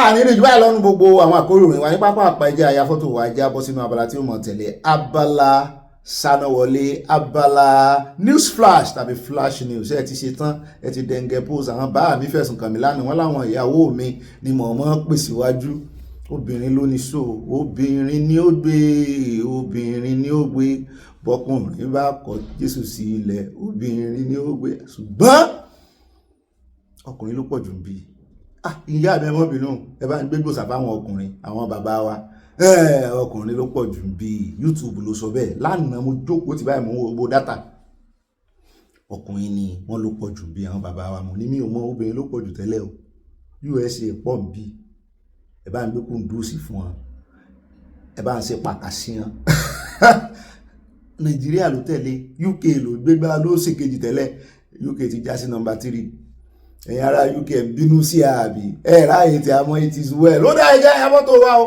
gbogbo ẹ̀yin bàbá mo gbà yín láàyè ẹ mú ìkànnà ìyàwó mi ẹ mú kọ̀ọ̀kan dání ẹ kàn dín ọmú ni o bàbá mi orí ọlá oríṣi ẹ mọ́ kọjá yìí mi ò ní kẹ́ ẹ fọwọ́ kọ́ kankan nù wọn lẹ́gbẹ̀ẹ́ mo rí tẹ́ ẹ ti ń lọ sọ́dọ̀ obìnrin mi yọ́yẹ́ kò yẹ́ ẹ lẹ̀ mọ́ mi àbí akíṣe mọ́ ìwọ̀n ti ẹ̀ ń já ń pátá ìyàwó pátápátá ìyàwó àgbà àwọn àti mọ́mí títí láì wọ́n ti sá padà wálé o wọ́n ti kẹ́rù lọ sọ́dọ̀ àyà tẹ́lẹ̀ mo rí inú yàrá mo bá wọn àfi pàkà pàjìgìjì pàjìgìjì pàjìgìjì gígí pàjìgìjì pàjìgìjì pàjìgìjì pàjìgìjì. Ó dáa gbàmúgbàmù jìgìjìgì mo wá bá sàn yìí ni alákọ̀ọ́kọ́ nù abala ti sáná wọlé ẹ já lọ sọ́dọ̀ àwọn àjọ NDLEA wọ́n ní ọwọ́ bá àwọn kan nínú igbó níbi tí wọ́n ti ń gbin igbó tí wọ́n export igbó tán import igbó wọn ni láì ṣàgbàdo wọ́n ń gbin igbó wọn níbẹ̀ ni níbo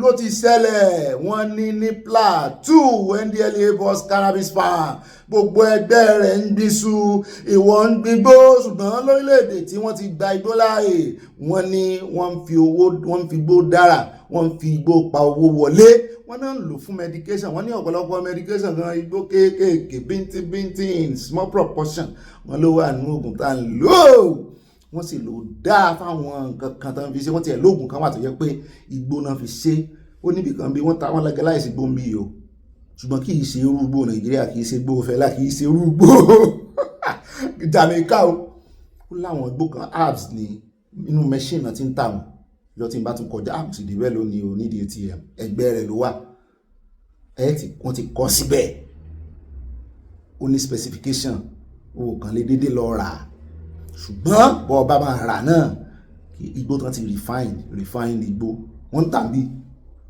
bẹ́ẹ̀ ni wọ́n legalize MB ìsọ̀rọ̀ ò nídìí kó ṣe lọ jìnnà mọ́ ò nídìí kó ṣe mọ́ sá kirikiri kó tó ṣe wọ́n dúró nínú parks ó sì mọ́ sá lásìgbò rẹ̀ ṣùgbọ́n kì í ṣe irú ti Aníkúlápó tí ó ẹ jẹ́ agbọ́n tí wọ́n sọ torí wọ́n fẹ̀sùn kan Sowore náà ká tó wá fi fọ́nrán hàn yìí wọ́n fẹ̀sùn kan Sowore náà wọ́n ní ìyẹn Lérè Ọláyínká tó jẹ́ agbẹnusọ Wike nígbà tọ́rọ̀ fa ọ̀rọ̀ ìfàǹfà tí ń ṣẹlẹ̀ lọ́wọ́ ó ní ṣé Sowore lẹ́ń bá wí ẹ tó ní tó ń bá di president òun legalize igbó láwọn èèyàn bá rọ̀ tí wọ́n bá pèbò lórí wọn ní òtí ẹ̀ lajú òtí ẹ̀ jáde òrọ̀ kan àìsí Fáyọ̀sé náà ó máa fẹnu sí òun lo ohun rẹ̀ lóòkè jù tó pé ẹ máa wo Lérè o àwọn ìjọba yín àìmọye orílẹ̀-èdè tán fi igbó tán fi ń dára bẹ́ẹ̀ ṣe ní ẹ̀fà ìgbà tó Nàìjíríà mọ̀ye àwọn ọmọ yín tí mú gbó ni bí ìgbà tẹ́ fàyè gbà ní orílẹ̀-èdè mi tán ti fàyè gbà tó báyìí gan-an wọ́n mú àdìrẹ́ tán sì ṣe ń sáná sí gbó Nàìjíríà tán sì ń high anyhow bí ìgbà tán legalize ẹ̀ lọ́rọ̀ kan já wò bí iṣẹ́ àwọn NDLEA ṣe lọ wọ́n ṣiṣẹ́ takuntakun mo gbé fún wọn. This is a boundary between Plateau and Taraba. Okay. In connection with the discovery, 2 suspects have been arrested and are currently undergoing investigation. You may all recall that last month in August 2025, we discovered another farm in Jipal of Mangu local government area, which you were all here, you witnessed it. That farm was about 3 hectares. These repeated discoveries underscore the disturbing trend of our people being drawn into cannabis cultivation, largely because of the financial gains involved. The arrest is yet another indication of the close link between drug trafficking and violent crimes. Apart from this, one locally made pistol and a pump action was also recovered that yesterday with 6 rounds of live ammunition. We want to use this opportunity to urge the general public and transport companies to always cooperate with our operators whenever they are stopped for search. Transporters in particular must be security conscious and cautious of both passengers and goods they carry. ẹ káàbọ̀ padà ẹja wá sáré dé ìròyìn kan wà tá a sọ ń pa rẹ̀ ó sì ṣe kókó nípa Nigerian school and Chinese bàbá wa kan sọ̀rọ̀ lé lórí nípa language yẹn ẹ bá tẹ̀sí lábẹ́ ẹja gbọ́ lẹ́nu arákùnrin bá a bá paradé ká mọ̀ tẹ̀wájú. Even though China is doing extremely well in terms of GDP growth, commerce is significantly a language of English. Absolutely. It's actually more important. Yeah. Even the Chinese speak English, okay? Yeah, but the point is, I think the bigger point here is, just 2 days ago, I was a speaker at the Chinese Global Governance Initiative Conference in Abuja here. And oftentimes, we don't look at the history which left from China, which is how the country, after the devastation, after the days of Chairman Mao, under Deng, became a different country. Following the same pattern as Japan, what I call techno-industrialization. So the basic thing about China is not the language. And what we should be imitating about China is not the language. It is how China focuses inward, how China developed an obsession with economic growth and transformation.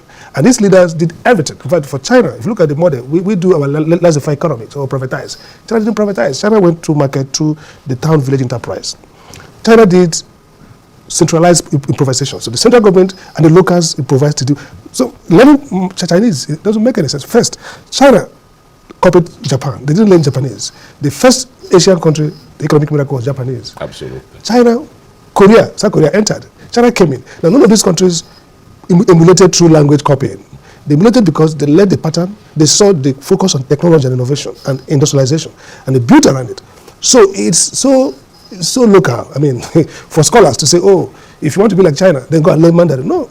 In fact, the biggest writers of Chinese economic development and history are English, American, and English, European-speaking European countries. The best books in China today are in English. So why don't we first start with saying, look at the Chinese primary schools, the kindergarten, they start with robotics. They simulate their children with skills, with technology as part what we call isomorphic mimicry, like scholars say. You just want to mimic, okay,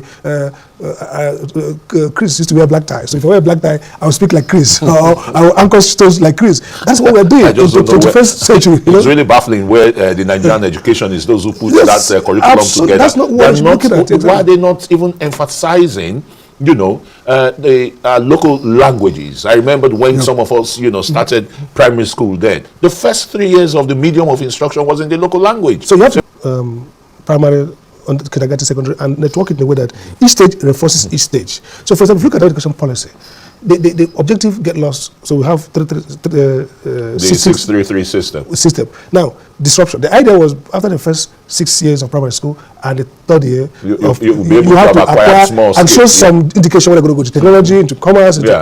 Now, if you look at the question is, people pass through the system. Do they really have any certification, any analytical capability, any robotics capacity to do any of those work? You ask if do we have the workshops, the skill workshops where they can practice. Look at TVT. Have the teachers. Look at the teachers. Look at technical vocational training. There's not serious focus on it. And again, China prospered through testing. China took exams very seriously. They were the first people in human history to peer review. This so-called peer review journals came from the Chinese. So the Chinese use education testing as a way of building a collective imagination of the Chinese greatness. So they have nothing to do with our educational curriculum, not scattered, moving around and borrowing and say, okay, so now it's the same French. Okay, we have our French neighbors. People even say, why don't you have bilingual? These, ẹ wo náà lẹ ti gbọ́ yẹn àlàyé kò kágbọ́n bẹ́ẹ̀ náà ni àṣírí tú nítorí èmi ò kọ́kọ́ mọ̀ àṣé nítorí kán lè dàbí China. Mo fẹ́ dàbí China ni wọ́n ṣe lọ ń kó èdè wọn sí èdè wa ni yóò jẹ́ kán dàbí China níbi táwọn ọmọ yín tó jẹ́ wípé máìkì náà mú ṣọ́ọ̀ṣì lẹ̀ ń kàn ọmọ yín lọ ń kàn ọmọ wọn lọ síbi tán ti máa kọ́ ẹ̀kọ́ robotics, kọ́ ẹ̀kọ́ science. Èmi ò bú yín o, mi ò ní kẹ́ ẹ mọ́ lọ ṣọ́ọ̀ṣì o. Ọ̀pọ̀lọpọ̀ àwọn ọmọ yín nísìnyí wọ́n ṣe preach lẹ̀ ń kọ́ wọn good, ṣùgbọ́n ṣé preaching náà fẹ́ fi jẹun? Ẹ̀yin náà lẹ́sìn mọ́ bú wọn tó bá yá pé pásítọ̀ wọn ṣiṣẹ́ owó ṣọ́ọ̀ṣì náà ń gbà. Kò sí ní tó burú nínú kọ́ mọ́ mọ́ Bíbélì, ṣùgbọ́n nígbà tẹ́ ẹ bá ń fi àyè tó yẹ kọ́ mọ́ fi kẹ́kọ̀ọ́ òun lè fi ń waste time wọn. Mo ráwọn ọmọ kan ní Nàìjíríà wọ́n ń kọ́ wọn bó ṣe ń preach good, ṣùgbọ́n àwọn ọmọ ti China wọ́n ti mọ bó ṣe ń tún kọ̀ǹpútà ṣe kọ́ wọn nìyẹn ṣé bẹ́ẹ̀ bá gbédè wọn lẹ́wàá mọ̀ yẹn èdè wọn tẹ́ pé bẹ́ẹ̀ bá tún gbọ́ nísìnyí mọ̀ fi di oríṣiríṣi tọ́pìkì lẹ́ẹ̀mọ̀ fi ṣe nínú ìwàásù ẹ̀sìn àbẹ́ ẹ̀mọ̀ tẹ́sìn ti dálẹ̀ Nàìjíríà ó ní arábí ń sọ fún wa wípé kó o dé Europe nísìn kó o nítorí pé o fẹ́ dàbí àwọn ará Rome ó wá múra bí wọn rárá ó jáfáfá mọ́ bíi tiwọn ni wà á jáfáfá ni so nídìí èyí kó nídìí kan gbédè kó tó di wípé wọ́n ṣe kínní kọ̀ǹpútà tán sì ń ṣe nísìn kì í ṣèdè China náà fi ń ṣe o ní ìdí láti béèrè China kó tó kọ́pù kọ̀ǹpútà àbí kó tiẹ̀ tó ṣe kọ̀ǹpútà sítorí pé ẹ fẹ́ dàbí China lẹ́sẹ̀ wá ní káwọn ọmọ rẹ̀ mọ̀ kéde tẹ́ fẹ́ dà wọn mọ́ lórí rú wọn àti ìpèdè kìíní tán kì í sí ìṣèyàn nìkan èmi tún fẹ́ fi kún o àyà ni mo sọ wọ́n sọ nítorí kán lè mọ rojú rere gbà lọ́wọ́ China ni ojú rere ni kán lè rojú rere gbà lọ́wọ́ China ló ń ṣe gbogbo nǹkan ṣe yìí ní ìjọba síjọba ṣé ọmọ ní láti gbédè China ní kó tó di wípé ẹ fẹ́ sọ di China ṣe rí pé ìmúnilẹ́rúsìn gbáà ni wọ́n fẹ́ káwọn ọmọ yín dàbí China kán lọ́pọlọ bí ọpọlọ China bí ẹni pé àwọn ọmọ yìí ò lọ́pọlọ tẹ́lẹ̀ bí ẹni wípé China ni ó máa ọ̀nà tí China gbà àti gbogbo application China òun ni wọ́n máa fi lè wá ojútùú sí ìṣòro Nàìjíríà tó ṣeé ṣe kò ṣeé ṣe ìṣòro lókàlẹ̀ wá sí ìṣòro ogun lókà ọ̀pọ̀lọpọ̀ àwọn olórí yìí náà sì rèé wọ́n gbédè orí àṣekàn àwọn tíṣà tí ó kọ́ wọn náà kán lè mọ̀ ọkọ̀ China àbí kìí ṣe tíṣà ni ó kọ́ wọn òkè wọ́n á tún ṣe mọ́ fi iṣẹ́ tó yẹ kán fi sílé láàrin àwọn tíṣà tó yẹ kán employ wọ́n á employ àwọn aráàta tán gbédè China àbí èèyàn mélòó ló gbọ́ China Nàìjíríà nínú àwọn mínísítà nǹkankan yẹn káàrẹ Tinubu náà kọ́kọ́ rè kọ́ China òjúbà náà lọ good example kan fi good example lélẹ̀ kí àwọn wọn náà tẹ̀lé yẹn kan lọ class kan kọ́kọ́ rè kọ́ China kí ló dé fẹ́ dorí àwọn ọmọ ọlọ́mọ ọdún torí pé ẹ fẹ́ kán dàbí China must they be like China káàtẹ̀ sọ pé ẹ fi kún wípé òkè o lára kọ̀ríkúlọ̀mù wọn kankan wọn ẹni tó bá ní ìdí ẹ̀ bó lẹ́sẹ̀ níyẹn bẹ́ẹ̀ jẹ́ káwọn ọmọ dàbí ọmọ China má ṣe o. ó dẹ̀ káàbọ̀ padà òun náà lẹ́ti gbọ́ yẹn já wá lọ sí ọ̀dọ̀ àwọn ẹbí àwọn tí ìjàmbá ṣẹ̀ ní Afriland Tower lẹ́kọ̀ọ́ mi ò tiẹ̀ mọ̀ kó bá ojú báyìí mú báyìí o wọ́n ní nọ́mbà kan increase sí ni wọ́n ní àwáwí tí àwọn tó níbẹ̀ yẹn sì ń àwọn iléeṣẹ́ yẹn tí wọ́n ń tán sọ náà ni wípé wọ́n ní èéfín ló pa àwọn èèyàn jù pé èéfín yẹn tíìk mo ní mọ ìtumọ̀ ìjà náà ni ní bá ń gbàdúrà pé iná ò ní gba máìkì kọrin délé yín kò ní kọrin délé tèmi náà ó bá ti ẹ̀rọ ra ń kọ R&B àtàràǹbí àti fújì iná ò ní kọ jẹ̀ǹrẹ́ kankan nínú orin délé yìí kò ní kọ́ délé tèmi náà ìmọ̀ kó èéfín ra ní àwọn tí wọ́n bá kọrin pọ̀ èéfín wà ń bẹ̀ gbígbóná burúkú wà ń bẹ̀ wọ́n láwọn eléyìí kì í ṣe pé bóyá iná ra wọ́n ní ṣùgbọ́n èéfín wọ́n lòun ló bò wọ́n lójú tajútajú ń ta wọ́n lójú ó wọnú kíní wọn suffocate wọn àwọn ẹbí wọ́n wá dà wọ́n sí ògọ̀ wọ́n ní breadwinners ló pọ̀ jù náà àwọn tó kú táwọn tó ń lọ́mọ ńlẹ̀ tán níyàwó ẹ wá wo àwọn opó wọ́n sì sùn lọ. Tuesday, we spoke, and he said we'll see later in the evening. So in the afternoon, I chatted him. There was no response. So in the evening, I tried to call again. It was ringing, no response. After a while, I called again. It was switched off. So at that point, I knew something was happening because I know him. Even if you call and he couldn't pick, but when you chat him, he will find time to reply immediately. He's our hero, because we learned how to be self-sufficient. We learned how to not, depend on anybody. How to be strong from him, from my mother. That's how they raised us. We don't depend on any other person because we know once we call our dad, he doesn't miss my calls, doesn't miss my messages. Once I text, he's responding. 2 a.m., 3 a.m., anytime. He's just always there. My brother left a very big vacuum for me to fill. I'm using this medium to solicit and trusting the Mr. President and Nigeria government. I'm pleading that they should not leave us behind with all this heavy thing, because as presently, I don't even know where to start. As the family mourn his sudden death, the members say he has left a vacuum and believe his service to Nigeria will not be forgotten by those in authority, given that he died in active service. ó dẹ̀ jẹ́ kó ń bẹ́ òwe jẹ́ adé Enugu níbi tá a ti bẹ́ wọn ní breaking news yóò wọ́n ní àwọn agbébọn wọn àtàkì Deputy Inspector General of Police Frank Mbah gbogbo àlàsì mọ bí Frank báyìí bó ṣe gòkè àgbà nínú iṣẹ́ police PR olùkọ́kọ́ ń ṣe ọ̀rọ̀ dásáká lẹ́nu rẹ̀ ó ti di Deputy Inspector General ọ̀gá ọlọ́pàá pátápátá tó deputize ẹ̀ wọ́n wá ní ilé rẹ̀ gangan ní Enugu wọ́n ní àwọn agbébọn sì yábọ̀ bẹ́ẹ̀ on duty wọ́n sì pa ọ́fíìsà tó wà níbẹ̀ mo ló ṣe o nǹkan ṣe o kọ́lọ́ ń ṣàánú wa ni o a sì ń bọ̀ lórí àwọn tán náà pa wọ́n pa priest kan náà Catholic priest kan náà l'Enugu àti ẹ̀gbọ́n wọn lẹ́yìn ọwọ́ tí ń bá àwọn kan tán wà ń díẹ̀ bẹ́ẹ̀ náà la tún gbọ́ wípé wọ́n tún ti arrest àwọn kan tí wọ́n pa àwọn ọ́fíìsà ní Benue àwọn ọlọ́pàá náà ló ní àjíṣẹ́ yẹn fún yín pé àwọn náà ń ṣiṣẹ́ takuntakun àwọn òsùn o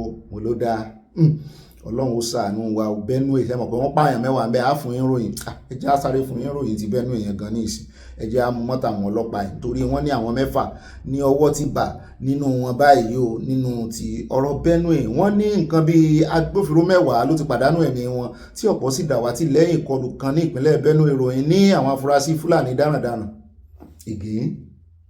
ìgìn ló wà ń di ẹ o yóò tó yé wọn báyìí a ní kán proscribe wọn.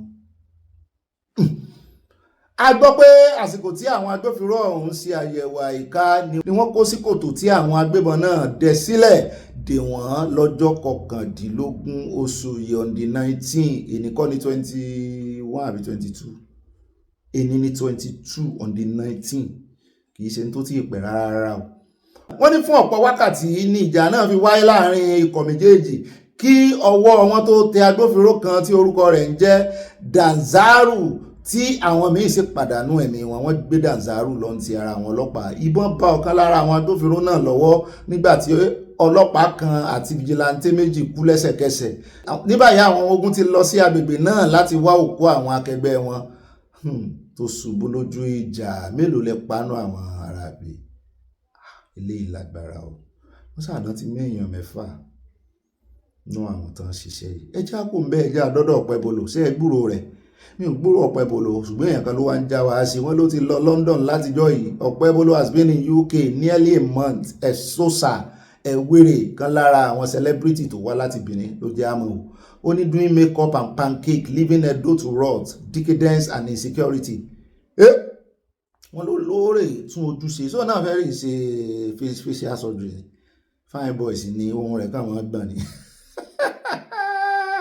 wọ́n náà mí sí gómìnà wọn ní kábọn jíṣẹ́ àti jíṣẹ́ àníírí jù báyìí lọ ẹja sáré kí ìyàwó rẹ̀ torí agbọ́pọ̀ ń sọjọ́ rèé àwa náà ní ká kí wọn sílé ohun oríwo náà kọ fún wọn lọ́jọ́ yẹn na wa mama be this o we no get another one na mama be this èmi nìkan wọn dá akọrin. ó dáa nínú ẹ̀ náà láti gbọ́ tán ní Peter Obi náà ó fohùn ránṣẹ́ ó kí ìyàwó ààrẹ kú ọjọ́ bí o wípé wọ́n á ṣe ọ̀pọ̀lọpọ̀ ọdún láyé ṣùgbọ́n ó wá fọbalẹ̀ ó tún criticize wọn torí wọ́n ní ìyàwó ààrẹ fohùn lẹ̀ wípé kàkà tẹ́ mọ̀ fi fowó kéèkì ránṣẹ́ pé kẹ́ẹ̀jẹ́ káwọn jọ dáwó jọ pọ̀ káwọn parí National Library l'Abuja wọ́n ní Òbí bá kẹnu bọ̀rọ̀ ló bá gba máìkì wípé n tó dáa ni pé nígbà tó náà ṣe báyìí dé lọ́jọ́ sí l'Anambra òun sọ wípé gbogbo owó tán bá fún ẹ̀bùn tán bá fóun kán sọ́dọ̀ owó kán fi ra kọ̀ǹpútà nǹkan fáwọn ọmọ ó ní ṣùgbọ́n ti eléyìí tíyàwó ààrẹ ń béèrè fún yìí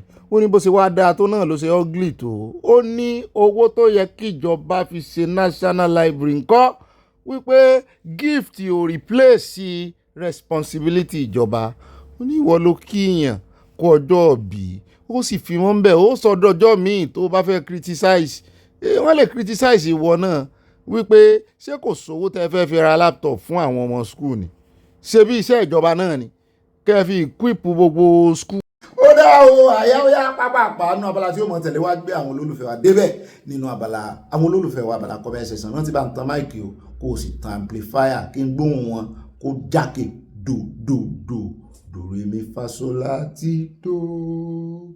Ẹ mà tún káàbọ̀ sínú abala ẹ̀yin olólùfẹ́ wa abala comment section mọ́ mi Jẹ́mílà Gbájé wọn ni ó dàbí ẹni pé arákùnrin yìí ò gbádùn dáadáa kò mọ̀ tó ń sọ ọmọ Fúlàní tí ń sọ̀sọ́kúsọ lẹ́nu lánàá. At Mainstay News, only Chat, GPT, Claude, Google, Gemini, and other AI platforms have already integrated Yoruba language and other United Nations recognized languages into AI. There is nothing this minister said that makes sense. This is an attempt to embezzle taxpayer money. Ẹ wo tọ́lẹ̀ sọjàre lẹ́yìn ìgbà tí a kàròyìn tán lánàá mo bá lọ tẹ́ pẹpẹ ìbò mo tiẹ̀ kọ́kọ́ bẹ̀rẹ̀ lọ́wọ́ Chat GPT kan tiẹ̀ wà Gemini lórí Samsung àwọn tó máa ń lo Samsung Gemini bá wa mo bá tẹ̀ sí so lè bá mi sọ Yorùbá ó ní yes òun lè bá mi sọ Yorùbá so o lè gbóhùn mi síta tó bá mi sọ Yorùbá tán so o lè sọ di ohùn ó ní unfortunately òun ò kì í ṣe ènìyàn ẹlẹ́ran ara bíi tèmi bó ṣe ń dáhùn náà nìyẹn o mo ní ó dáa ṣé ó lè máa ń sọ àwọn òyìnbó rẹpẹtẹ kó o bá ń sọ sí Yorùbá ó ní kí lóun wà ń bí fún kí n tẹ̀ sójú ẹ̀ let the game begin mo bá tẹ̀ sí òyìnbó rẹpẹtẹ ó sì ẹ̀dá ẹ̀ lóòótọ́ ó sì òdùfọ̀ fún mi ṣùgbọ́n irọ́ rẹpẹtẹ bíi ti Google map ní bí n bá fi tó ṣe fún mi tí n bá fi kàròyìn fún yín ẹ pa ìròyìn ẹni pé kí ni ṣé ọ̀gbẹ́ni mọtí lónìí ni kí ló ń kà fún wa so ẹ já dúró de tí ìjọba fẹ́ ṣe bóyá wọ́n ṣe dáadáa a sì bí one question torí tán bá máa fi Chat GPT tán bá láwọn fẹ́ ṣẹ̀dá ẹ̀ lẹ̀ ó lẹ́nu lánàá ó ní oríṣiríṣi countries ọmọ Nàìjíríà wà tí wọ́n ti jẹ́ professional lórí ọ̀rọ̀ kìíní Chat GPT AI ni àwọn ti pè wọ́n tán kó wá sàbújá ká wá wo bóyá àwọn tó máa ṣe ti Yorùbá bóyá wọ́n gbọ́dọ̀ fi dálẹ̀ tì sí a fẹ́ rí ohun tí Chat GPT ò lè ṣe kí tí wọ́n ṣe àmọ́ dúró dé wọn. kàn ṣe ẹ̀ẹ́dánwò ló bí ya ọ̀kẹ́rẹ́ káwúrẹ́ lè ti ń sọ Èkìtì kárẹ́ lè ti ń sọ Ìjẹ̀bú kárẹ́ lè ti ń ṣẹ̀gbá kárẹ́ lè ti ń sọ Ìwó. ẹ mọ̀ wọlé ẹ̀yin ará Oǹdó yóò sọ Oǹdó náà àti gbogbo ẹ̀yin ará Ìjẹ̀ṣà la máa gbọ́ bàbá mi ní Ìjẹ̀ṣà Chat GPT ni ọmọ sọ bẹ́ẹ̀. mọ́ọ̀mí Abọ́láńlé Ògúndọ́là wọ́n ní hello honourable Bobby happy Sunday to you and I báwo ló ṣe jẹ́ wípé irú fìlà tí mo dé lọ ilé ìjọsìn lónìí ni ìwọ náà dé nínú ìpàdé ọlọ́mọ ìlú tòní àìmí wá sọ̀kan nù ó jẹ́ wípé mo fi yẹn yọjú àwọn ìyàwó rẹ lọ nìyẹn ẹ sọ fún wọn kí wọ́n má jó pé kí wọ́n máa jó ojówú mọ́ níwọ̀n o regards to the whole family love from Mama Dollar we love you too. kò sí já orogún bí gbogbo ala understand ara wa one of my wives mo já wọn gbà mọ́ bàbá 70+ lọ́wọ́ wọ́n ní mọ́ mi Ọláyínká Adésínà wọ́n ní Ọ̀gbẹ́ni Bobby ìbàgbé wa débẹ̀ ojú àwọn olórí wa máa já lórí irọ́ tí wọ́n gbé ìjọba orílẹ̀-èdè wa lé lórí ọmọ eléso rẹ̀ yóò sọ fún wọn òun ò sí nínú àwọn àgbẹ̀yìn gbẹ́bọ jẹ́ oníwà ìbàjẹ́ ayé àti òru ènìyàn burúkú gbogbo ọmọ ìlú mi ní ẹni tí ó borí Buhari pẹ̀lú Malami wọ́n sì ròyìn tí Malami yẹn dánwò ta ni olórí yín àti ọmọlẹ́yìn rẹ̀ wow Ọlọ́run ó bá mi kín iṣẹ́ rẹ̀ lẹ́yìn kó mọ̀ gbòòrò sí títí tí òun náà fi wá join wa. bẹ́ẹ̀ náà ni at truth questions wọ́n ní wait what Ọbásanjọ́ kneel down for Àtíkù bá a ṣe gbọ́ nìyẹn o Ọ̀gbẹ́ni Uzor Kalu ó ló kneel down fóun náà tó sì wá ta wá ń pàṣẹ fáwọn bàbá àwọn ọba ẹnìdé ẹnìrò ẹ wo àwọn Fúlàní lónìí Nàìjíríà n tó mú Ọbásanjọ́ rè mọ́ kneel down. ẹja dọ́dọ̀ màmí bá Ayape mo ti di bá Ayape o a tó ṣe application rẹ̀ Ayape wow. That was a very good concept. Iba Avipaka, it's Fulani's agenda to grind the economy and give room for Fulani's domination. Wọ́n dìde pa Nigeria Railway Corporation and past functions to Dangote and Chechangi oil trailers at nation's detriment. Bẹ́ẹ̀ ni bọ́n ṣe pa refinery àti iná ìjọba nìyẹn. Kán lè fi ṣòwò, kán lè mọ̀ rí jẹ ń bẹ. Refinery ti kú, Dangote refinery alive. Wow, Elephant Cement ti kú. Dangote Cement alive àti bẹ́ẹ̀ bẹ́ẹ̀ lọ Ambassador Kunduz mọ́ mi ẹ sì mú mi ronú lóòótọ́ o àròjinlẹ̀ wọ́n pa gbogbo kínní wọ́n wá fi tí wọ́n ṣe pàṣípààrọ̀ bẹ́ẹ̀ náà ni at Abiaye lọ́jà bá mi ní òbí bàbá we call it resport here in Baltimore àwọn ará àwọn bàbá mi tó yẹ wọ́n wà trailer bàbá oní trailer lọ́pọ̀lọpọ̀ ní USA rẹ̀ that's where the trailer drivers park at night for the night before moving again in the morning and you write about the runs baby to serve them bẹ́ẹ̀ ni Abiaye market from Baltimore Maryland Yorùbá nation ain't going back bá mi ó ti pẹ́ tí mo ti fẹ́ béèrè yín mo rò pé ẹja mi jù lẹ́ni ẹ̀yin ni Abiaye lọ́jà àtijọ́ sọ̀rọ̀ dáadáa in fact wọ́n fi trailer wọn hàn mí ọjọ́ kan tá à ń sọ̀rọ̀ pé irú trailer wo ni mo kó màálù wọ́n ṣe fídíò live video wọ́n fi hàn mí báyìí kó tó wá di pé mi náà wà ń rírú ẹ̀ ń bí torí mi ò mọ̀ pé màálù náà máa ń kó mo sáré pé tá a bá dra gbẹgbẹ wọn òun àrùn mo ní ṣé màálù wà ń bí ni àní rí màálù àti àwọn trailer yẹn báyìí wọ́n máa fi gag síbi òkè wọn. mọ́ mi yẹmí gé wọ́n ní yóò máa rẹ̀ ọ̀rọ̀ yìí yóò máa rẹ̀ àjàǹtí èlé wọ́n bú sẹ́yìn ayọ̀ Sowore tí abánisùúrù ojú arímú bẹ́ẹ̀ ni Sowore ti dá iná gì ti dá sídìí wọn.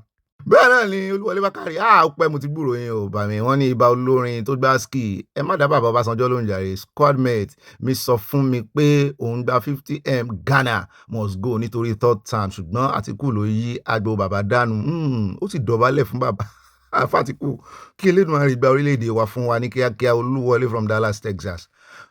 Wow ṣiṣẹ́ ológun lẹ́ ń ṣe ni àbáwọn wo ni squad ológun ni máa ń ṣe ó dáa ẹ̀sìn ṣeun yóò yẹ kò ní yẹ ẹ lẹ́ o àti Rachel Olúwọlé wọn ní orúkọ ló ń rò wọ́n Ìlọrin mẹ́tò jàǹbá wọ́n ti sọ pé àwọn kì í ṣe Yorùbá kí wọ́n máa bá Fúlàní lọ kì í ṣe èèwọ̀ ẹranko ní wọ́n tí wọ́n fi ẹ̀mí ọmọ ènìyàn ṣòfò nítorí owó ẹ dákun báwo láò ṣe ní rẹ́rìn orúkọ mìíràn tún ní yìí o ibà kùndùkùndù ròyìn ẹ wò bí ta ló tẹ̀ fún mi ní iṣẹ́ yìí ni gbàtẹ́mi náà kà láàrin mu ní ibà kùndùkùndù ẹ̀yin mọ́ mi gan ẹ mọ́ fẹ́ èèyàn lẹ́yìn síta we love you I love you too àyà gbogbo èmi mú represent yẹ ó dà we love them mọ́ mi ẹ̀mí kí wọ́n ní òótọ́ ẹ̀yin máa ń fọ́ ní o àfin kí ríran ọ̀sán dáadáa bẹ́ẹ̀ ni mo lọ́rẹ̀ kan gbà tí ń ṣe wúbà mọ́ sọ fún ni mọ́ dúró ṣiṣẹ́ alẹ́ wọ́n ti bà mọ́tò rẹ̀ jẹ́ jù.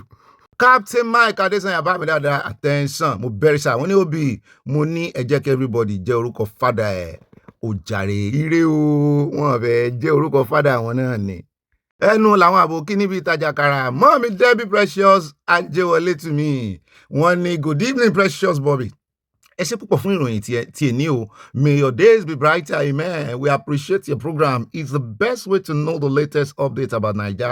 Sowore knows a lot about what is going on around the world. I still don't know why Ààrẹ is not coming to USA do you mi ò tí ì mọ̀ ó di ọdún méjì báyìí o à ń gbé arákùnrin kan bọ̀ sá ọmọ channels tó lọ sí UN ó bá wọn lọ òun náà sọ ń pa ẹ̀ ó sọ importance ẹ̀ Precious you are the best mami you are the best yeye ọba Debbie Ajẹ́wọlé ẹ ṣeun ọjọ́ o mi ò ní wá ẹ̀ tì. Bẹ́ẹ̀ náà ni àti Yetunde Kuti wọ́n ní the British amalgamation of Nigeria in 1914 was because there was no wealth in the north and the wealth in the south were used to maintain the north and the weather in the north was suitable for the Europeans, so the amalgamation was done so that work from the south were used to maintain north and it was called Nigeria. That was why the north will never support restructuring because they are getting free money from southern Nigeria. Ntan fi pinlẹ̀ wọn nìyẹn tán wá ń jáde tán lẹ́nu wọ́n lè survive ẹ̀ àbọ̀n ti dá dúró ni yá jẹ́ mọ̀nàmọ̀nà sí alára. At Vision Wonder, when in Nigeria, you can't get a lot of money from the bank. If you need a lot of money, you have to buy money from the individuals that operate POS. Okay, POS, la wọ́n ń ṣe. Okay. At Elizabeth Oyeniya, ọmọ mi lùjẹ̀ṣà, ẹ jẹ́ kí n fi AI ChatGPT kí n fi ka ilé yìí. Wọ́n ní Ọ̀gbẹ́ni Bobby rẹ̀ happy Sunday o, ibà oníròyìn àtàtà, ibà pọ̀ọ́pọ̀ ó dàárọ̀ o, kí ọ̀sẹ̀ mú àlàáfíà àti ayọ̀ gbogbo wa, àmín, ojú wa rere mọ̀mọ́ mi á dáa fún yín mẹ́rin wa yín tí o. Wọ́n tẹ lọ́ọ̀fù sí à from Dallas, Texas. Bẹ́ẹ̀ náà ni mo rí nǹkan ìpanu tán fi ránṣẹ́ sí wa. Bẹ́ẹ̀ náà ni ẹ jẹ́ àdọ́dọ̀ bá mi Ọlá Adéwálé, wọ́n ní Ọ̀gbẹ́ni Bobby ayé kúkú níkà, bẹ́ẹ̀ ni o. Bọ́n mi lẹ́kítọ́rà mi Fatima Abubakar wọ́n ní ó bí ọ̀gá mi ọlọ́nlọ́gà wa ẹ káàárọ̀ o ẹ pẹ̀ láyé pẹ̀lú àlàáfíà tó pé àṣẹ àmín inshallah àbí bọ́n ṣe máa ń sọ ní bẹ́ẹ̀ ni owó tabua àti ìfàyàbalẹ̀ láṣẹ Ìdùmarè àṣẹ o àtẹ̀yìn náà wọ́n tẹ star sí mi bẹ́ẹ̀ náà ni wọ́n fi love sí wọn tó ń bọ̀ Olúwa abẹ bá wa lé gbogbo Fúlàní kúrò nílẹ̀ Yorùbá pẹ̀lú mímú agbára rẹ̀ ó tó gẹ́ Elédùmarè a ò fẹ́ wọn mọ́ nílẹ̀ Oòduà gbogbo àwọn alábọ̀dé àti alábòsí ilẹ̀ Yorùbá bá wa pa wọ́n rẹ́ pa wọ́n run Ọlọ́run alágbára àṣẹ àmín àmín àmín àmín àmín àmín àmín Jésù lọ. Wọ́n fi ẹ̀mí gé wọ́n ní iṣẹ́ tó ń wá ìyàwó tuntun pẹ̀lú àwọn fìlà yín yìí ni àṣẹ ń jowó ni ẹ̀fẹ́ fẹ́yàwó lẹ́yìn wọ́n ní dẹ́ẹ̀dẹ́mì ìràwọ̀ o àwọn tó wà níbẹ̀ tẹ́lẹ̀ ń jowó o wọ́n tẹ lọ́ọ̀fù sí a o wọ́n lẹ̀ ń jowó ẹ̀yìn advertise Abdul Fatai ẹ má dán ìyàwó mi lóúnjẹ àyè bá mi kílẹ̀ wí wọ́n ní some king are aware of the kidnapping bẹ́ẹ̀ ni ó tọ́lẹ̀ sọ. At Prince Zero wọ́n ní àwọn ọba Yorùbá fi wá play game ní Odùduwà nation no going back ẹ̀rí tán péjọ sí Kaduna níjẹta pẹ̀lú olólódẹ it is a political game. ó kàn já mi lẹ́nu pé ó ṣe jọ́dọ̀ àwọn fúlàní náà ti rè ṣe mítìn. mọ́mí ìyàwó àgbà pátápátá abẹ́ akínṣemọ́ ẹ̀yàn ní òbí inú mi ti wú níbi tí mo ti ń gbọ́ ìròyìn rẹ̀ àní sí àwàdà yìí náà ni kí a má purọ́ kí a sì má jalè ọmọ káàró òjíire ní ọ̀tá ara wọn. kó lórí dorí ẹ̀mú lọ̀rọ̀ ìlú yẹn dà báyìí ire o. mọ́mí mo súnmọ́ Olúwo tèmi nìkan wọ́n ní Ọ̀gbẹ́ni Bobby tèmi nìkan ibà gbàmúgbàmù jìgìjì mo ti mọ̀ pé sọ bẹ́ẹ̀ jìgìjìgì ó yẹ gbàmúgbàmù jìgìjìgì. wọ́n ní àyà ìjọ ya olódò rẹ gbọ́dọ̀ lọ sí United Nations ni o ẹ má ránṣẹ́ tí máa lọ lọ́tẹ̀ yìí o ẹgbẹ́ ọmọ Fúlàní tó kú tọ́ lẹ́nu yẹn kí wọ́n lọ máa fa epo kan fi wá lọ́rùn sílẹ̀ a kú ìsinmi òní Bobby mi mo rí pineapple bẹ́ẹ̀ náà ni mo rí watermelon èwo ni kẹta iná ó fẹ́ jọ uva pupa. àtìmọ́ mi wọ́n ní ibà fi pàkà ibà yá pè late General Murtala Mohammed ló ṣe àgbékalẹ̀ kí trailers má rìn ní ojúmọmọ àyàfi ní òru Obi bámikí ambassador kì í máa mi ó ní ẹ lówó ẹ bímọ ó ní ẹ so kẹjèrè kẹtún fèrè jẹkọ ẹ̀kọ́ nìkan kọ́ o ẹ lè fi jẹ bread kẹ́ fi jẹ pizza ẹ fi jẹ macaroni èrè lérè ń jẹ bẹ́ẹ̀ náà ni ẹjẹ àdọdọ àtlọlá ọmọlólú wọn ní ìsọkúsọ.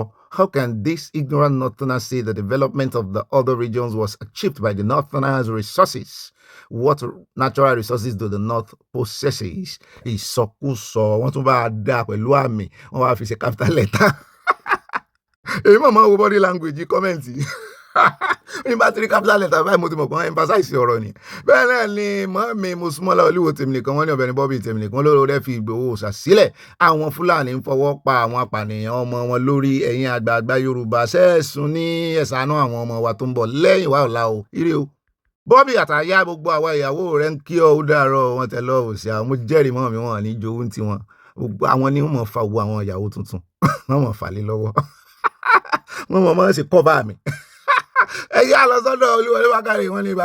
This man said it was groundnut money Awolowo used for free education and to build groundnut houses in Ibadan and not cocoa houses. These people like fake history. ọ̀rọ̀ rírùn.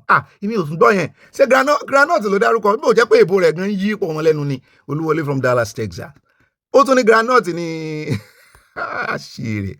At Joseph Oyekanmi wọ́n ní Ọ̀gbẹ́ni Bobby ṣe rí Natasha tí ó kọ̀ láti jókòó sí ààyè rẹ̀ yẹn nǹkan tí ó fa gan ni ẹ̀sùn ìbásùn tí Akpabio dá sílẹ̀ èyí ló sì fa gbogbo ìrúkèrúdò tó ń lọ ní ilé ìgbìmọ̀ asòfin lọ́jọ́ òní bí Natasha bá lè ṣe má bínú sí àwọn ènìyàn wọ̀nyí ilé ayé yóò máa tó bàjẹ́ sí written from Indianapolis, USA ẹ ṣé bá mi mo gbà tí yín náà ṣùgbọ́n ó kàn yẹ pé tán bá délé ẹjọ́ wọn ni kó mú ẹ̀rí jáde wípé torí ipò fẹ́ bàsùn ni ó ṣe ní kó lòun náà ṣe kọ̀ sí lẹ́nu wọn á ní kó mẹ́rin ẹ̀ jáde pé kí ló kọ̀nẹ́ẹ̀tì méjèèjì ilé ẹjọ́ pàápàá jùlọ ilé ẹjọ́ Nàìjíríà.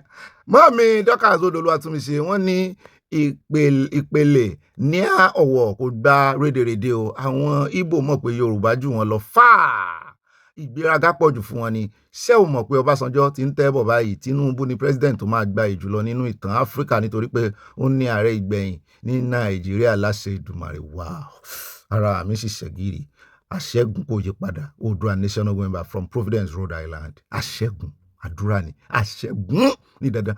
bẹ́ẹ̀ náà ni màmí mo rohun Adébọ̀ wọ́n ní àtọ̀gbẹ́ni Bobby mi tó tọ́ my darlington kò sí orúkọ tí wọn kì í pe ààrẹ orílẹ̀-èdè Amẹ́ríkà òmìnira ọ̀rọ̀ ni wọ́n ń pè é freedom of speech. Russia gangan ni ó kó àwọn orílẹ̀-èdè agbègbè rẹ̀ mọ́ra tí Russia kò sì pààrọ̀ orúkọ wọn. nítorí náà àfiwé ti orílẹ̀-èdè Nàìjíríà yẹn yàtọ̀ pátápátá sí ti Russia o wọ́n tẹ nǹkan panu ẹyọ kan ṣoṣo sí a. ni wọ́n tẹ̀síwájú wọn ní Ọ̀gbẹ́ni Bobby mi tó tọ́ my darlington fídíò lẹ́sẹ̀ yìí ò kì í ṣe pàkà o happy time ní ìròyìn yìí jẹ́ fún mi ayọ̀ yín ò ní dìbàjẹ́ láṣẹ Ìdùmarè àmín. mọ́ mi tẹ àtẹ̀jíṣẹ́ sí mi lórí WhatsApp wọn náà àwọn rẹ́rìn yóò mo ní ẹ mọ́ jẹ nǹkan kan mọ́ lálẹ́ yìí o àìrìn yẹn ti tó. àtìmọ́ mi Ọláyínká Adésínà wọn ní Ọ̀gbẹ́ni Bobby Olúwa yóò máa kín lọ́wọ́ iṣẹ́ àmì Wike ti kó sí ọwọ́ Ọmọyẹlé Sowore tó bá bọ́ nínú wàhálà àjẹbánu yìí kó máa dúpẹ́ Olúwa yóò máa bá mi mọ òde ààbò yìí Ọmọyẹlé káàṣẹ àwọn abiyamọ ti ń gbàdúrà fún ẹbí àmọ́ sàmì owó ayé kò ní ká o. Let's continue waiting for the final winner. The Lord will strengthen his physical hand upon you. Ọ̀gá Adémọ́lá allegedly Oòduà nation come soon. àbí ọ̀gá àyà lè fẹ́ kọ́. ó dá ẹjẹ́ àlọ́ tààràtààrà sí ọ̀dọ̀ Mrs. C Power àwọn ní Ìlọrin Ìwó ni wọ́n gbàbọ̀dẹ̀ Fulani ajínigbé fún ilẹ̀ Yorùbá. Nigerian government are giving amnesty to bandits, Boko Haram and Fulani herdsmen, and Gumi working freely, but they are arresting innocent people, and they didn't give Sunday Igboho that did not committed any crime. That did not commit any crime. Àtọmọ́táyọ̀ Akínúsì wọ́n ní ó bí òpònú ní ọkùnrin tó ń sọ̀rọ̀ nípa Mọ́láyé ṣé bí ọdún 8 ni Buhari lò lórí oyè. Oòduà nation no going back. Àtbámi Olúkáyọ̀dé wọ́n ní Ọ̀gbẹ́ni Bobby ẹ̀kú iṣẹ́ ọpọlọ kò ní rẹ̀yìn àmì o àtẹ̀yìn náà nípa ọ̀rọ̀ Sowore ọwọ́ ayé kò ní ká Sowore lágbára Ọlọ́run àmì àwọn abiyamọ bá bíamọ rìn wọ́n ti ń gbàdúrà fún tí a bá rí àwọn akọni báyìí ọ̀rọ̀ Nàìjíríà ìbá tètè mú yẹ̀sì wá ṣùgbọ́n Ọlọ́run tún máa mú akọni mìíràn dìde àmì kan ti ẹ̀ pọ̀ jù báyìí lọ àbí ká pọ̀ jù báyìí lọ akọni làwa náà. Abilékọ Olúkáyọ̀dé Hamzat màmá ni mí o ẹ ṣeun sí nǹkan báyìí o màmá ní ẹ mọ́ bínú orúkọ yẹn jọtọkùnrin. Bẹ́ẹ̀ náà ni Ọmọ́táyọ̀ Akínúsì wọ́n ní ó bí irọ́ funfun gbọ́ ẹ ò rẹ́dì láti dá dúró irọ́ funfun gbòò mo expect ó bí 2 3 ẹlẹ́nu jágajàga mọ́lá ẹ ò lè dá dúró kankan ṣùgbọ́n kò kan Oòduà nation àbí káàsá ti kú òǹbẹ Oòduà nation no going back. Bẹ́ẹ̀ náà ni a truth question wọ́n ní go and do your research lórí kíni Allah is not same as Olódùmarè Olódùmarè ní tiwa Allah ní tàwọn Arab àbí okay in the Quran Allah has 3 daughters mi ò gbọ́ rí ìrọ̀ bóyá àbí Muhammad lè fẹ́ sọ ó ní ju ìyàwó 3 lọ sallallahu alaihi wasallam Allah is one of the 365 shigidis oda in Mecca. There is a black stone in the Kaaba that Muslims tafa 7 times and they kiss. So tell who is actually worshipping stone and is this pagan here. Also, all what Islam are doing today, like Ramadan, praying 5 times a day, etc., were derived from same previous pagan Sabian prophet Muhammad, claiming eradicated. Muhammad in 485 battles like Boko Bandit, and 20% of what they take for themselves goes to Muhammad, and 80%. Àmọ̀ jogun ní Bíbélì náà ẹ sáà rántí pé ogun náà aláyè ìgbà yẹn ogun ìṣe kìíní wọ́n jogun náà nú Bíbélì táwọn gba tẹ́rítírì ara wọn ìwọ̀n ṣe nú Kùránì nìkan náà ti jagun nílẹ̀ Yorùbá gan ìṣẹ̀ṣe àwọn náà jagun tó ń gba tẹ́rítírì ara wọn. Ó kàn jẹ́ pé ayé ti dọ̀làjú gbogbo ọ̀rọ̀ bandit yẹn kò tiẹ̀ ká mọ́ rí mọ́ jàgídíjàgan pọ̀ ó pọ̀ nínú ẹ̀sìn. Adésọlá Ọládèjì wọ́n ní àwa ò rí nǹkan tí ẹ mú nínú ọ̀rọ̀ ajé yín ní ilẹ̀ Haúsá àbí ẹ fẹ́ bá ti ìpínlẹ̀ yòókù jẹ́ kí ẹ tó máa lọ àwọn ohun àlùmọ́ọ́nì tí ń bò wọ́n ní nǹkan kan góòdù tán ní gan wọ́n ń para wọn lé lórí. Mọ́ọ̀mí Victoria Badenoch wọ́n ní happy Sunday ibà ìkéde Oòduà nation káfàtà kí Ọlọ́run gbà wá lọ́wọ́ ọ̀tá ilé àti tòde o àmì o most especially àwọn onígbọ̀wọ́ darandaran Kwara pẹ̀lú rìkìsí Ọlọ́run yóò mú wọn. Ẹgbẹ̀rún Samuel wọn ò lè sámọ́ lọ́run lọ́wọ́ Oòduà nation going back we move wọ́n tẹ love rẹpẹtẹ mórí wine. Wọ́n sì gbàdúrà sí láàrin mọ́mí Yẹmígè wọ́n bú síjú wọ́n bú sáyọ̀ wọ́n bú sẹ́rìn wọ́n nígbà múgbàmù ó yá jìgìjìgì gbà wọ́n ní mo ti yàwọ́ yóò dá fún ìmọ̀ ìmúrí nǹkan panu tẹ́ fi ránṣẹ́ àti love. Mọ́mí Josephine Aláwìyé láti London nìyẹn mo jẹ́rìí wọ́n ní àyà àti òbí mi àfipáka fọ́tò talẹ́ yìí lẹ́tìkẹ́ mo ṣe olóṣà straight ní pẹ̀lú orin gigigi pamúpamù fìlà cowboy náà fancy for victory enjoying your news gbé wọn débẹ̀ from London wọ́n tẹ love àti nǹkan panu wọ́n ní love àyà làwọn love àyà náà ti níyàwó méjì mọ́mí Títílayọ̀ ìnáwó àti mọ́mí Josephine. Àtàdésínà Ọládẹ́ǹdè wọ́n ní Ọ̀gbẹ́ni Bobby àti ambassador àyà ọkọ pílọ́ọ̀tì ọ̀rọ̀ yín kò ní sú Olúwa mi ò ìbùkún ni fún inú ìyá tí ó bí ọ ẹ ṣeun àmì ìfi ọ̀rọ̀ wé ọ̀rọ̀ ó máa ń yé mi ju bí mo ṣe máa ń rò ó sí fún ìdí èyí Bobby gbogbo ìran tí ó ti ara rẹ̀ jáde yóò máa pọ̀ sí ni àmì o ọgbọ́n ìmọ̀ àti òye ní orúkọ Jésù àṣẹ wàá ẹ ṣeun ẹ ṣeun àárín àgbàlagbà ni mo wà mo mọ rírì oore tọ́lọ̀ ń ṣe fún mi. Wọ́n ní fìlà àyà Ogbaski wọ́n tẹ lọ́ọ̀fù sí a lóríṣiríṣi ẹ mọ́ bínú lóríṣiríṣi àwọ̀ colors ó ra lẹ́nu mọ́mí Dorcas mo fẹ́ tún ka ní ó yẹ ń delete ẹ̀ kí n tún ka ní. Bẹ́ẹ̀ náà ni at Obilade Amos wọ́n ní if gets into America today he will be arrested because America doesn't forget criminal record tá a lè ń báwí ẹ̀ forúkọ sí ṣùgbọ́n ti yẹ olódò Amẹ́ríkà lè ń bá wí olódò Amẹ́ríkà. Mọ́ọ̀mí Mary Odunu yìí wọ́n ní ó bí tèmi nìkan àtàyà ìbá ìfẹsọ̀wápọ̀ gbé wa débẹ̀ àti amúlòdún ilé aláyọ̀ yìí inú mi dùn wípé ẹ máa ń gbé ìgbésẹ̀ lórí àsìkò ìròyìn wa yìí kọ́mẹ̀ntì mi àná ṣẹ́yìn lẹ́sọ́ ni mo sùn lónìí ọ̀pọ̀lọpọ̀ ìgbà ni mi ò kì í gbọ́ ìròyìn ṣùgbọ́n èyí tí mo bá kọ́kọ́ gbọ́ ni mo máa ṣe kọ́mẹ́ǹtì lé lórí. Tá ò bá sùn dáadáa ìlera wa ṣe kókó. Wọ́n tẹ lọ́ọ̀sẹ̀ àti nǹkan panu ayé kó iṣẹ́ ìlú ire o. Ẹ jọ̀ọ́ ẹ máa pè mí sí àkíyèsí. Mọ́ mi ti mi rí kọ́mẹ́ǹtì yín lórí ẹ̀ lánàá àbí mo rí. Ṣùgbọ́n ti kinní ní ti mọ́ mi Grace Olùṣòótọ́ ló ń ró kìkì lọ́kàn mi. Èmi náà fẹ́ dàgbà. Má jẹ́ ń gbé oorun lójú wọn torí ìròyìn. Mo yà sún wájú díẹ̀, a tún sún wájú díẹ̀ lónìí, a sì ní jó mọ́ pọ̀ mọ́. Bẹ́ẹ̀ náà ni mọ́ mi Olúfúnkẹ́ Fájùmọ́lú wọn ní Bobby Uzor, Orji Kalu ló tú àṣírí OBJ àti Colonel Adéyẹyè ní Ọ̀ṣun State àti àsìkò alágbádá àti àsìkò ológun. Kí ni wọ́n ṣe fún ìran Yorùbá? Ẹ wo ohun tí IBB ṣe sí Minna ní ìlú rẹ̀. Kì í ṣe Wike nìkan ló ra ilẹ̀ fún àwọn ọmọ rẹ̀. Ọbaṣá náà rà l'Amẹ́ríkà, sí ọmọlẹ̀ Ṣèyí Tinubu náà nílẹ̀ ní UK. Gbogbo àkó ìkímú adélé rẹ̀ rí. Gbogbo wọn ò ní gbé lórí fídíò. Gbogbo wọn ò ní gbé ilé náà dání tí wọ́n bá kú. Vanity upon vanity, all is vanity. Ecclesiastes kí n tó mọ Ecclesiastes pé ṣé mo tiẹ̀ ti mọ̀ pé ṣá 2:8 Obi train is used to transport goods years back. Wọ́n ti bàjẹ́ bẹ́ẹ̀ náà torí trailer àwọn tó ní trailer. At Adesola Ọládèjì wọn ní Fúlàní jẹ́ Fúlàní ewu ní bòròrò. Bàmínú dé Mùtálà àwọn ní Ọ̀gbẹ́ni Bobby ti wá ibà ìyá ibà tí ń kú mìíràn tí ń kú ju ibà confam ẹ̀kọ́ tó sẹ́ndì ẹ̀ lórí ọ̀rọ̀ UN. Ààrẹ Tinubu kò níwà torí criminal records tó ní lọ́dọ̀ àwọn USA. Ireo from New York City wọ́n tẹ̀lé ọ̀sẹ̀ àṣùgbọ́n wọn lè dá dúró as a president. Ìgbà tí wọ́n lé ẹ̀rántí ìgbà tí Àtìkù tán lé kiri ìgbà tó yá sí bó lọ USA lábẹ́ Buhari as a diplomat wọ́n múlẹ̀ ààrẹ fẹ́ lọ ni lọ́dọ̀ tèmi. At Hamidat Okoro wọn ní Ọ̀gbẹ́ni Bobby wa what news has joined together let AI not put us under. Ọ̀gbẹ́ni Bobby and Aya together forever. Aya ló fẹ́ lọ vacation. God bless you abundantly in Jesus mighty name. Amen. Mo like quote yẹn. What the news what God has joined together let AI not put us under. Bàmí Akínyẹmí ò ní wọ́n ní hello Aya Bobby ńkọ́ o mo fẹ́ fi ẹjọ́ Bobby sùn Aya ẹfẹjọ́ ara mi sùn mí ó ti ń dìbà gbogbo Bobby lórí ọ̀rọ̀ àwọn ìyàwó rẹ̀ àwọn ìyàwó ìyá nìkan ló ń bá yẹ fọ́tò kí bá wà bàbá yẹ fọ́tò. Èkìtì sọ wípé a kì í lápá iye ká má ní ti bá bá ní ti ìyá ní ti bàbá. Ẹ jọ̀wọ́ ẹ má rẹwà jẹ mọ́ Àyà bá mi sọ fún ọ̀gá rẹ̀ o àwa bàbá ẹ jọ̀wọ́ ẹ má bínú odò àlẹ́sọ̀ tètè dé lórúkọ Jésù pàdé wa bí oyin Akínyẹmí ò ní fún kásá. Bá mi mọ́ bínú.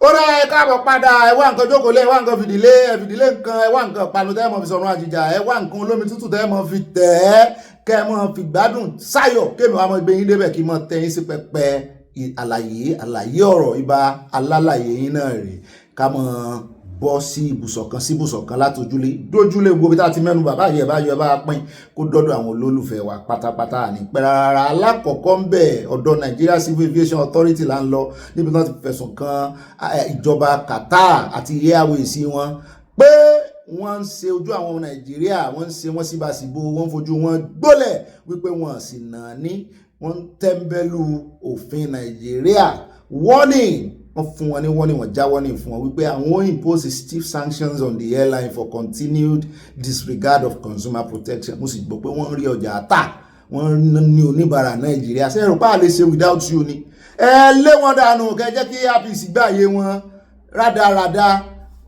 rádaràda gbogbo ẹ̀ wá tẹ̀ wá ń fọwọ́ lálẹ̀ àwọn aráàbù náà bóun tí ẹ ṣe jẹ́ ẹ mọ́ gbàgbàkúgbà fún àwọn arábẹ́ bá ti gbà fún àwọn ìbò original ẹ mọ́ gbà fún àwọn kòsò òyìnbó kò di kìíní wọn ò mọ̀ bí tá a fi wọ́n sí. Director of Public Relations and Consumer Protection of the NCAA Mr. Michael Achimogun orúkọ yìí ó wà famous inú ọdún yìí due to ogun tó ti ṣẹlẹ̀ ní aviation Nigeria lọ́dún yìí wọ́n ló sọ wípé nǹkan kan ṣẹlẹ̀ tí wọ́n report ẹ̀ lẹ́kọ̀ọ́ but was raised on arrival in Doha lórí ọmọ Nàìjíríà kan wọ́n report fún NCAA lẹ́kọ̀ọ́ wọ́n wá jẹ́ kí wọ́n dé Doha ní capital wọn bẹ̀ wọ́n ní wọ́n wá raise ẹ̀ ní arrival leading to the passengers arrest wọ́n kó ṣẹ̀kẹ̀ṣẹ̀kẹ̀ sí lọ́wọ́ wọ́n fi sí inú ẹ̀wọ̀n inú àhámọ́ fún 18 hours and the imposition of a hefty fine wọ́n gbé owó tọ̀ọ̀gùn wọ́n gbélé lórí pé yóò sanwó. The authorities in Doha forced the passenger to sign a document written in Arabic tẹ̀sí mọ̀ pé kò gbọ́ Arab. Desperate to secure his release he signed the document whose content he did not understand. Despite this, Qatar Airways refused to fly him to his final destination, forcing him to purchase another ticket at great financial and reputation cost, Achimugu said. He explained that when the NCAA invited the airline for a meeting on the incident, the country manager failed to appear and instead sent subordinate. Determination issued by the NCAA after the meeting were allegedly ignored, while subsequent complaints and even a letter of investigation (LOI) sent to the airline received no response. Ẹ̀yin lẹ ń fira yín pa ẹ lé wọn dànù ẹ sanction wọn ẹ mọ̀ wulẹ̀ ìbọn rojọ́ mọ́ kò jù bá náà lọ ṣùgbọ́n èmi kálẹ̀mí ni mi ò ní sáyẹn o gbogbo ohun tó bá wù kàn dá lára ẹni tí ò bá ti lè so òyìnbó tàbí kán gbà láàyè kí n sáré mọ́ fi Google kí n mọ́ fi translate gbogbo òsì tán kọ síbẹ̀ lára àbù wọn bó lẹ́sẹ̀ máa fi agídí fọ́ọ̀sì mi ṣe kìíní níbi ìgan tá bá mú àwọn tán furasí tó dọ́mọ Nàìjíríà tán yẹn sì gbọ́ èdè tán ṣe bí ẹ pé àwọn ò gbọ́ èdè bí èdè ìtàló ọmọ Nàìjíríà míì náà mú sí kìíní àwọn undercover náà nìkan wá bá wọn ṣe kìíní àwọn undercover náà wà níbi dáadáa tó jọ́ ọmọ Nàìjíríà wọn kàn ní jẹ́ kán rójú wọn ni onínú yàrá tán fi wọ́n sí óyá mọ́ bá wa gbọ́n tó bá ń sọ ó sì gbọ́dọ̀ fikún ò gbọ́dọ̀ yọkú ń bẹ translator ẹ fìyà jẹ wọ́n òun ló dífà àti rẹ́nu ẹ̀ bá ń tẹ́tí rẹ́nu sí òun ló jẹ́ àmọ̀ pé wọ́n àti ẹ̀pọ̀ ń dóhà ṣùgbọ́n tó ń pe Nàìjíríà ní oil poor country mo ní ìsọkúsọ ní sọ ó láwọn fact díẹ̀ lọ́wọ́ ṣùgbọ́n kò sódodo ọ̀rọ̀ nínú rẹ̀ mi ò mọ̀ pé kéré tó yẹn kíkẹ́ kọ́kọ́ gbọ́ná ẹ bá ń tẹ́tí rẹ́nu sí. We don't have significant resources. That's actually not a fact. I spoke with General Gowon. What he just said, which is, a lot of people, it's actually a myth. It was actually, taken out of context. What he said is that not that Nigeria just had too much money, and then people take that, okay, what he said that money is not Nigeria's problem, but how to spend it. What he actually said was how to invest it. Because he did not know at that time, he was very young, and then the civil servants, the super palm sex, they were also very young people. So there was a lot of, lacuna on how to invest the money. Nigeria has never been, no, let me learn. Nigeria has never been an oil-rich country. That has been a myth. If you take a country like Qatar, I was in Qatar last week, 10 days ago I was in Qatar. Qatar makes $64 billion from oil and gas every year. Right. Qatar's population is not up to the population of Ikeja local government. And you can fact check me. Their population is not up to... If you go to Qatar, one of the things that will shock you is that from the airport to the city, the people who do the work are not even Qatari citizens. They have to import people because their population is so low. Right. Nigeria actually makes half of what Qatar is making. And our population is about 235 million. Let me learn. So you're now having about 36 billion, which is what we make from oil and gas annually. If you divide that by population of 235 million, you see that it's what we have is oil poverty. That's about $150 per citizen. Listen, a country like Nigeria is oil poor. We don't have enough oil resources. I'm okay. Let me even put it in starker terms. Saudi Arabia, they've got a population of about 35 million people. They make about $450 billion from oil and gas. So if you take their population and divide it by their income, you're looking at about $10,000 per citizen. So how do you compare us with $150 per citizen with a country like Saudi Arabia with $10,000 per citizen? Oh no, let's go in. Kò dìde orílẹ̀-èdè mọ́tò Ìkẹjà. Yorùbá ronú ẹ mọ yẹyin ni. Tó bá ń sọ tèrò ẹ lérò ẹ má jẹ́ káwọn Haúsá parọ́ fún yín àwa la lérò jù nú Nàìjíríà. Irọ́ la Hausa ń pa. The biggest city in the West Africa is in Yoruba land. The most metropolitan city,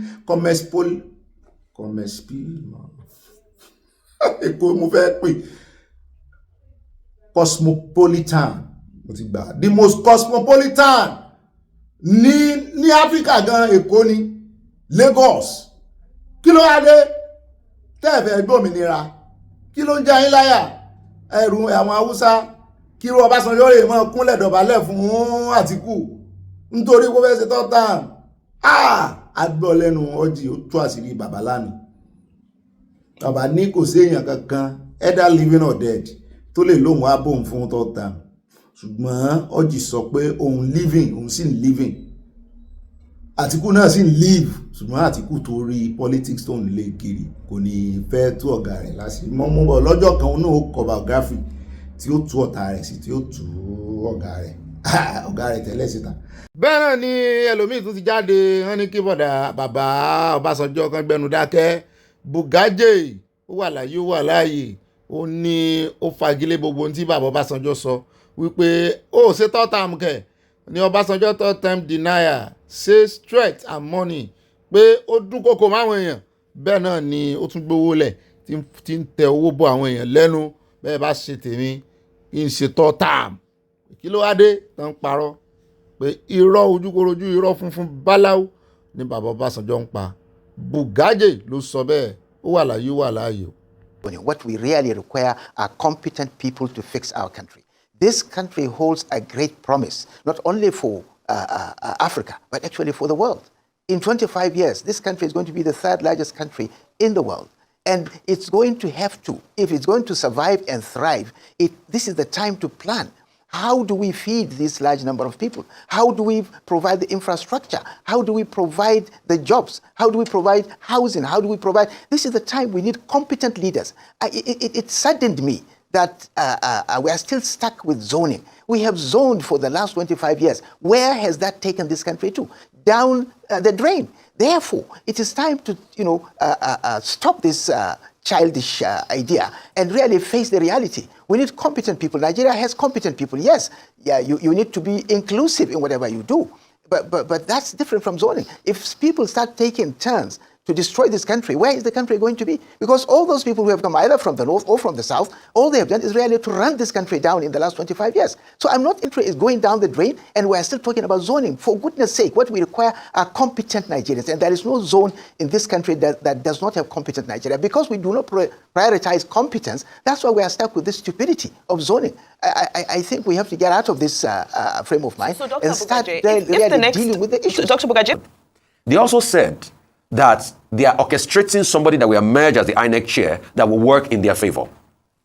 They also talked about polling units and the likes and what will happen there. They're also talking about the alleged manipulation of the ongoing registration, how they are going to use this ongoing registration process to rig.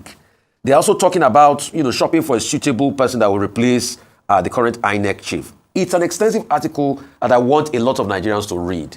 What are you saying about that? Because they've already revealed some very key secrets. That's what the Vanguard has revealed. The article again is bumpy road to 2027 election. Politicians plot to rig INEC infiltrated Tinubu shops for Yakubu's successor.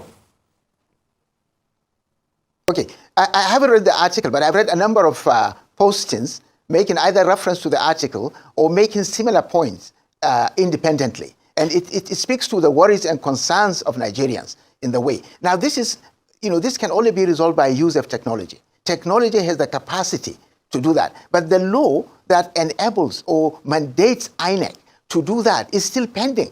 And this is something that does not need a constitutional amendment. This is something that can be done in the next 1, 2, 3 weeks if the president or if there is sufficient pressure from the public that this has to be done. So we have a way to do these things, to correct these things, but the political will to do it is not there. What does it take to push the president and those who are in the National Assembly who have the responsibility to do that is the pressure from the public. And this is part of the role that you as journalists need to do, clarifying, indicating the consequences, and then for the civil society to mobilize so that people can put pressure. This is how democracy is supposed to function. I can confirm to you that Obasanjo looked for a third term. He did everything that he could within his power to get third term. He failed to do so. Now, the fact that he did not take a telephone to make a particular call to anybody, or he did not put anything in writing on third term, is not sufficient evidence that he did not look for third term. It's just simply the style. It's a matter of style. But all of us in the National Assembly at that time knew beyond any doubt that he worked day and night. And many of us were threatened by his own agents. And there were people who suffered different type of harm.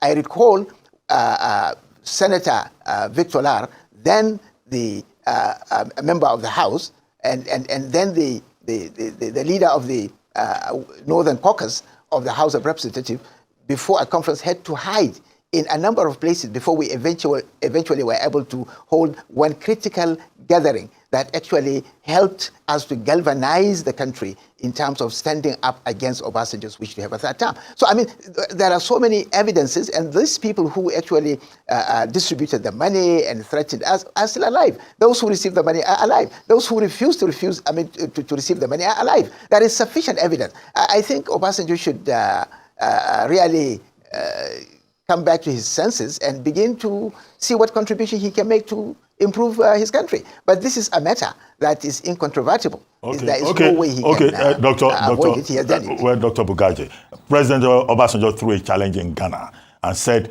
whoever has any evidence to the contrary as to what he said should come out. You are the first to come out. You should expect a response from President Obasanjo because he may take you up.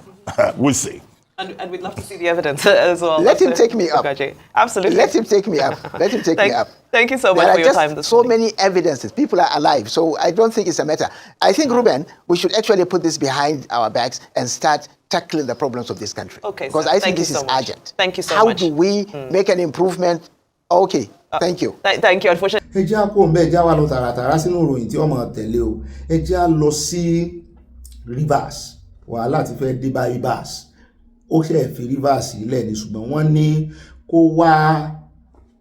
wá nà fẹ́lẹ́fẹ́lẹ́ bó ṣe ṣe gbogbo ìjọba ní Rivers wọ́n ní ṣé kìí ṣe wípé wọ́n tún ti fẹ́ bẹ̀rẹ̀ wàhálà ní Rivers lọ́tẹ̀ yìí àwọn ọmọ ìpínlẹ̀ Rivers tó ń bínú sí Fubara wọn ò fẹ́ kó bá Wike ṣe rárá àti pé expectation wọn high gan láti mọ ìgbésẹ̀ Fubara àti ìbáṣepọ̀ wọn àti Wike ń tọ́jọ́ tọwọ́ bọ̀ tálàáfíà fi padà agbọ́lẹ́nu wọn tààràtààrà ohun tí wọ́n ń béèrè lọ́wọ́ Fubara ọ̀kan lára rẹ̀ náà ni pé kó fi àdéhùn tó tọwọ́ bọ̀ pẹ̀lú Wike hàn àwọn imagine ẹ̀yin lẹ̀ ń bú Wike pé ó ń da Fubara bí ọmọ ọ̀dọ̀ ó ń dà síbáṣibó kí lẹ́yìn náà ń ṣe tẹ́yìn náà ń béèrè wípé kó wá tọ̀ àlàáfíà ti padà wá ẹ so mọ́ Fubara tó bá bá yín ṣe kẹ́ ẹ bá ṣe tí ò bá bá yín ṣe ẹ dúró dègbà tẹ́ ẹ dìbò míì ẹ sì yọwọ́ kílàǹkó rẹ̀ kó láwo bẹ́ẹ̀ bá tẹ́ ẹ bá ti fẹ́ èèyàn tó lè tẹ́ ẹ fẹ́ kó bẹ́ẹ̀ bá ti fẹ́ èèyàn tí ó súnmọ́ Wike tàbí tí ń bá Wike ṣe dúró de next time tẹ́ fi yan èèyàn míì àbẹ̀wò ni kìíní ẹjẹ́ agbọ́lẹ́nu ìkànnù wọn mọ̀mọ́ kan tó ganu sí máìkì wípé ṣe àwọn fẹ́ mọ tán tọwọ́ bọ̀ torí ìpínlẹ̀ Rivers kó mọ́ bá jìyà lọ́wọ́ wọn Wike àwọn ọmọ tó fojú àwọn rí ìwọ náà ti wá bá Wike ṣe ní ìṣe ajẹ́ wípé tí Wike ń fojú àwọn rí táwọn ò fẹ́ ìwọ ló fẹ́ mọ́ rán sáwọn ọmọ náà là rán sí náà táwọn sì ni ìwọ náà sì ti yẹ bá ó ti yẹ gẹ̀rẹ̀ lọ́dọ̀ àwọn yóò lè díẹ̀ o ẹ bá ń tẹ̀sí pápá àròjọ mùsùlùkùn àárín agbami òkun àtọ̀sà ní Fubara wa. We are not clear on the terms and agreement. What we're getting are rumors. You have heard the governor speak to the people of Rivers State. He's spoken once on Friday when he arrived. He has spoken again in the church. And at no time do we have categorically a statement either from him or from the other players, the assembly members, the local government chairman, and every other politician, exactly what the agreements are. I think it's not acceptable when politicians make these agreements over our head. It's like shaving the head of someone behind their back. We are the people that have paid the greatest price in all of these things, and to not be aware of the decisions which will affect us, and therefore we can't gauge to what extent these decisions will affect us, it becomes very difficult to flow with the politicians.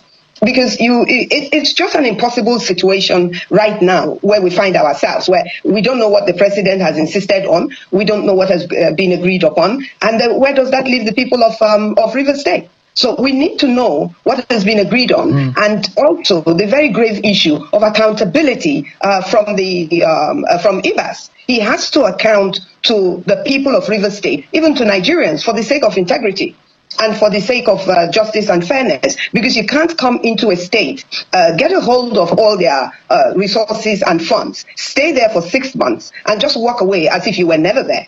He was here for 6 months, and within that 6 months, he spent our money. That's just the truth. And I see no reason why people should wonder why we call it our money. It's our money. It's not Lagos State money. It's not Katsina State money.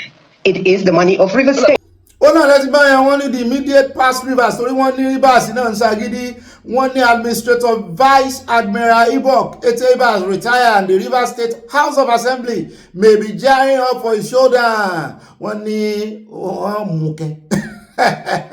Ibas ceased to be the administrator of the oil-rich state on September 17, following the end of the 6-month emergency rule after President Bola Tinubu directed the suspended state governor Similai Fubara and his deputy and the state of House of Assembly members to return to office from the previous Thursday. One day, according to the resolution of the House, to explore the process of knowing what transpired during the emergency rule with regards to spending from the Consolidated Revenue Fund for the award of contracts and other expenditure. So this happened wọ́n ní láàrin ìgbà tó wà lórí oyè wọ́n ní Rivers State ti gba at least 254 billion naira from the Federal Account Allocation Committee between March and August 2025 under the tenure of the sole administrator. The figure is based on analysis of FAAC data from the National Bureau of Statistics and other sources. While the NBA has released official breakdown up to June, the figures for July and August were collated from documents presented at FAAC meetings, obtained and reviewed by àwọn oníròyìn. Wọ́n wá ní Ibas reject Assembly's move to probe him for the 6 months to low. Kí ló ń bà lérò? Nítorí jẹ́ pé ṣe ni wọ́n ń gbàṣẹ ọ̀gá méjì ló ránṣẹ́ ń gbàṣẹ lẹ́nu wọn ni. Asiri wà ní tú. Mo sì mọ̀ pé ààrẹ Tinubu ra ẹ̀ wọ́n fà lé Wike lọ́wọ́ ni. Ṣùgbọ́n ṣé báwọn ti Assembly náà ibi Wike ló ní wọ́n. Wàhálà sùn kó wọ́n yẹ kó ń play àwọn ọmọ Rivers. Kò sí nǹkan kan tí ó tẹ̀yìn ẹ̀já lẹ̀. Kò sí nǹkan kan tí ó tẹ̀yìn ẹ̀já lẹ̀. Fùbárà sá ń wòran. Ó lè já kó ń bẹ́ẹ̀ ẹja wá lọ sí Cameroon níbi tá a ti gbọ́ wọ́n ní wọ́n irọ́ ẹja kó gòjá lórí ọ̀rọ̀ ti Wike níbi tí Wike ti sọ̀rọ̀ ságbọ́n. Wọ́n ní Wike tún ti fọ́gbà yán gan àyà dáríjì mí. Mo mọ̀ wípé ó kọ ìròyìn mọ́ ìròyìn ń jẹta mi ò mọ bójú mi sì fò. Níbi tí Wike ti fẹ̀sùn kan ìkan lára àwọn ọ̀gá àwọn ọlọ́pàá Akin Fakorede ó dákọ rẹ̀ ó lápààyàn ni. Ó tún sọ bí ẹ̀ẹ̀mejì sẹ́ẹ̀mẹ́ta ó lóun gbọ́ wípé IG ọ̀gá ọlọ́pàá ló ń bá ṣiṣẹ́ gẹ́gẹ́ bí head of monitoring team báyìí. Ó ní òun sì bá ọ̀gá ọlọ́pàá IGP sọ̀rọ̀. Ìpè ṣé ẹni tẹ́ fi ṣe head of monitoring team rẹ̀ táwọn rogo láìwọ̀ ṣẹlẹ̀ o. Láwọn èèyàn bá ń bú Wike mo ní Wike kọlẹ̀ bù àwọn méjèèjì ẹ fi wọ́n lẹ̀ wọ́n tẹ̀sẹ̀ bọ́ ṣòkòtò kan náà ni. Àwa mọ̀ wò bóyá ìjọba Nàìjíríà ò mọ̀ wò wọ́n ràn. Mínísítà Wike tó mú sọ̀rọ̀ pápá èèyàn tó fẹ̀sùn kan ọlọ́pàá kan. Àwa mọ̀ wò bóyá ìjọba wọ́n gbé ìgbésẹ̀ wípé kán mú ọlọ́pàá yẹn kan wá ẹ̀rí. Ṣùgbọ́n bí tá ti ń sọ ní àyà ti ju fídíò kan sí mi pé ọ̀gá mi ẹ wo fídíò yìí. Àròjọ àwọn èèyàn tààràtàrà ṣùgbọ́n a mọ̀ wípé ìṣẹ̀lẹ̀ tó ṣẹlẹ̀ tí Wike fi fẹ̀sùn kan ọ̀gá yìí ní ara àwọn ọlọ́pàá ńgbà náà wọ́n ní SARS ló wà wẹ́ẹ̀dì SARS ńgbà náà ní Rivers. Wọ́n ní àwọn opposition lò ó àsìgbọ́ tó ń sọ̀rọ̀ tán yìnbọn wọ́n fi ìbọn lé wọn kó ń bẹ̀ ni. Mo rò pé ìṣẹ̀lẹ̀ yẹn ni Wike ń rí fáàsì tó fi ń pè lápá yẹn. Mo mọ̀ bóyá pààyàn bẹ́ẹ̀ lọ́jọ́ sí o àbọ̀n pààyàn bẹ́ẹ̀ o ṣùgbọ́n tó bá pe ọlọ́pàá lápá yẹn kò sọ pé jẹ̀bi o. Mo ń bọ̀ o tó bá ní àpààyàn lọ́lọ́pàá kò tí ì jẹ̀bi o. Ó dìgbà tá a bá mọ orí èèyàn tó pa o.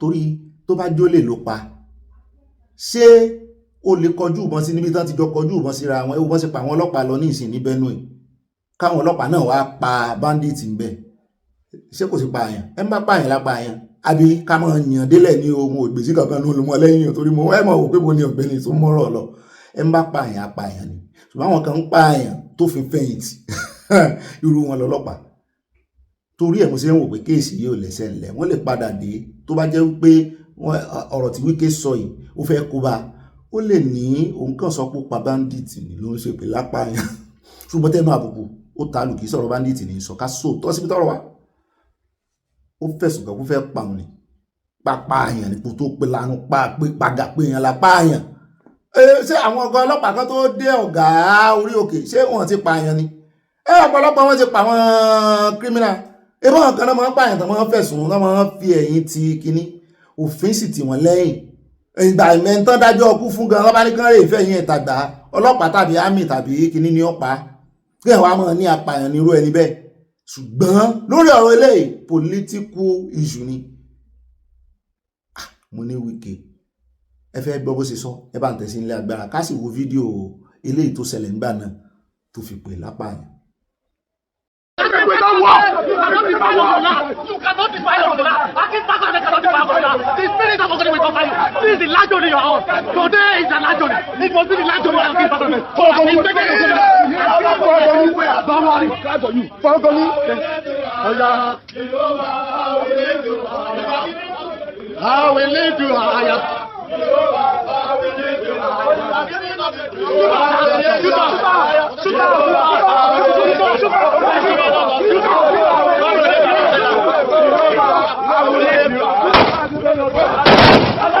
fọ́nrán tí Wike ń sọ rèé o Rivers ló ti ṣẹlẹ̀ àwọn èèyàn rẹ̀ sì ni wọ́n ń dojúkọ àwọn ọlọ́pàá lórí ọ̀rọ̀ ìdìbò náà ni wọ́n fi ń pera wọn ní apààyàn báyìí. Sowore fẹ̀sùn kan Wike ó ní kírímínà ní Wike náà ó kọjú sẹ́lòmíì ó kọ̀yìn sí Sowore ó lápààyàn ni àtẹni tó pààyàn àtẹni tó kó owó òlu jẹ nítorí pé ó jẹ́ gómìnà apààyàn ló náà torí àmọye àwọn ẹ̀mí ló ti kú lọ́wọ́ ẹ̀ ló ti kú látàrí owó tó kóje owó yẹn tó yẹ kó fi tọ́jú ìlú owó tó yẹ kán fi kọ́ hospital sílẹ̀ sí Nàìjíríà. Apààyàn lọ́pọ̀lọpọ̀ wọn àìmọye àwọn ọmọ onílùú ló ti kú tóun lanu tó ń pè yàn lápààyàn. Tó bá ṣèwádìí ẹ̀ dáadáa tán sì rí ìbọn ti bà kan o ìbọn ti bà kan o ìbọn ti bà kan o ìbọn ti bà o. Ara tí Wike rí rèé o tó fi ń pe ọ̀gá ọlọ́pàá yẹn lápá torí wọ́n lòun ló líìdì tíìmù yẹn ẹ̀rí gbogbo ballot paper ńlẹ̀ẹ́lẹ̀ òṣèlú di nǹkan òṣèlú di nǹkan ẹni tó kú ti kú ẹni tó kù ló kù. Nothing they didn't do. Then the only person they got the one they call Akin Fakorede. Aya now is the one in charge of IG monitoring team. He was in charge of SARS. That was a killer.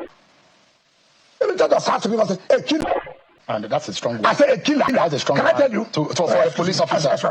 Why would you? Welcome, I show you. There's nothing I cannot say today. Nothing. Nothing. No, but that is. Can I tell you? No, you can't. So when you're in this country, that person. No, there's no integrity there. The INEC, look, there's no integrity. Everybody knows I can figure it. Everybody knows. I complained to IG the other day. I said I hear that this is what do you call it? The manager of a multi we're in trouble. Let me tell you, Shem, there's nothing I've not passed through. There's nothing they've not done to me. Yes, it's correct. What have they not done to me? Let me tell you, INEC set up a committee and indicted I think Fakorede.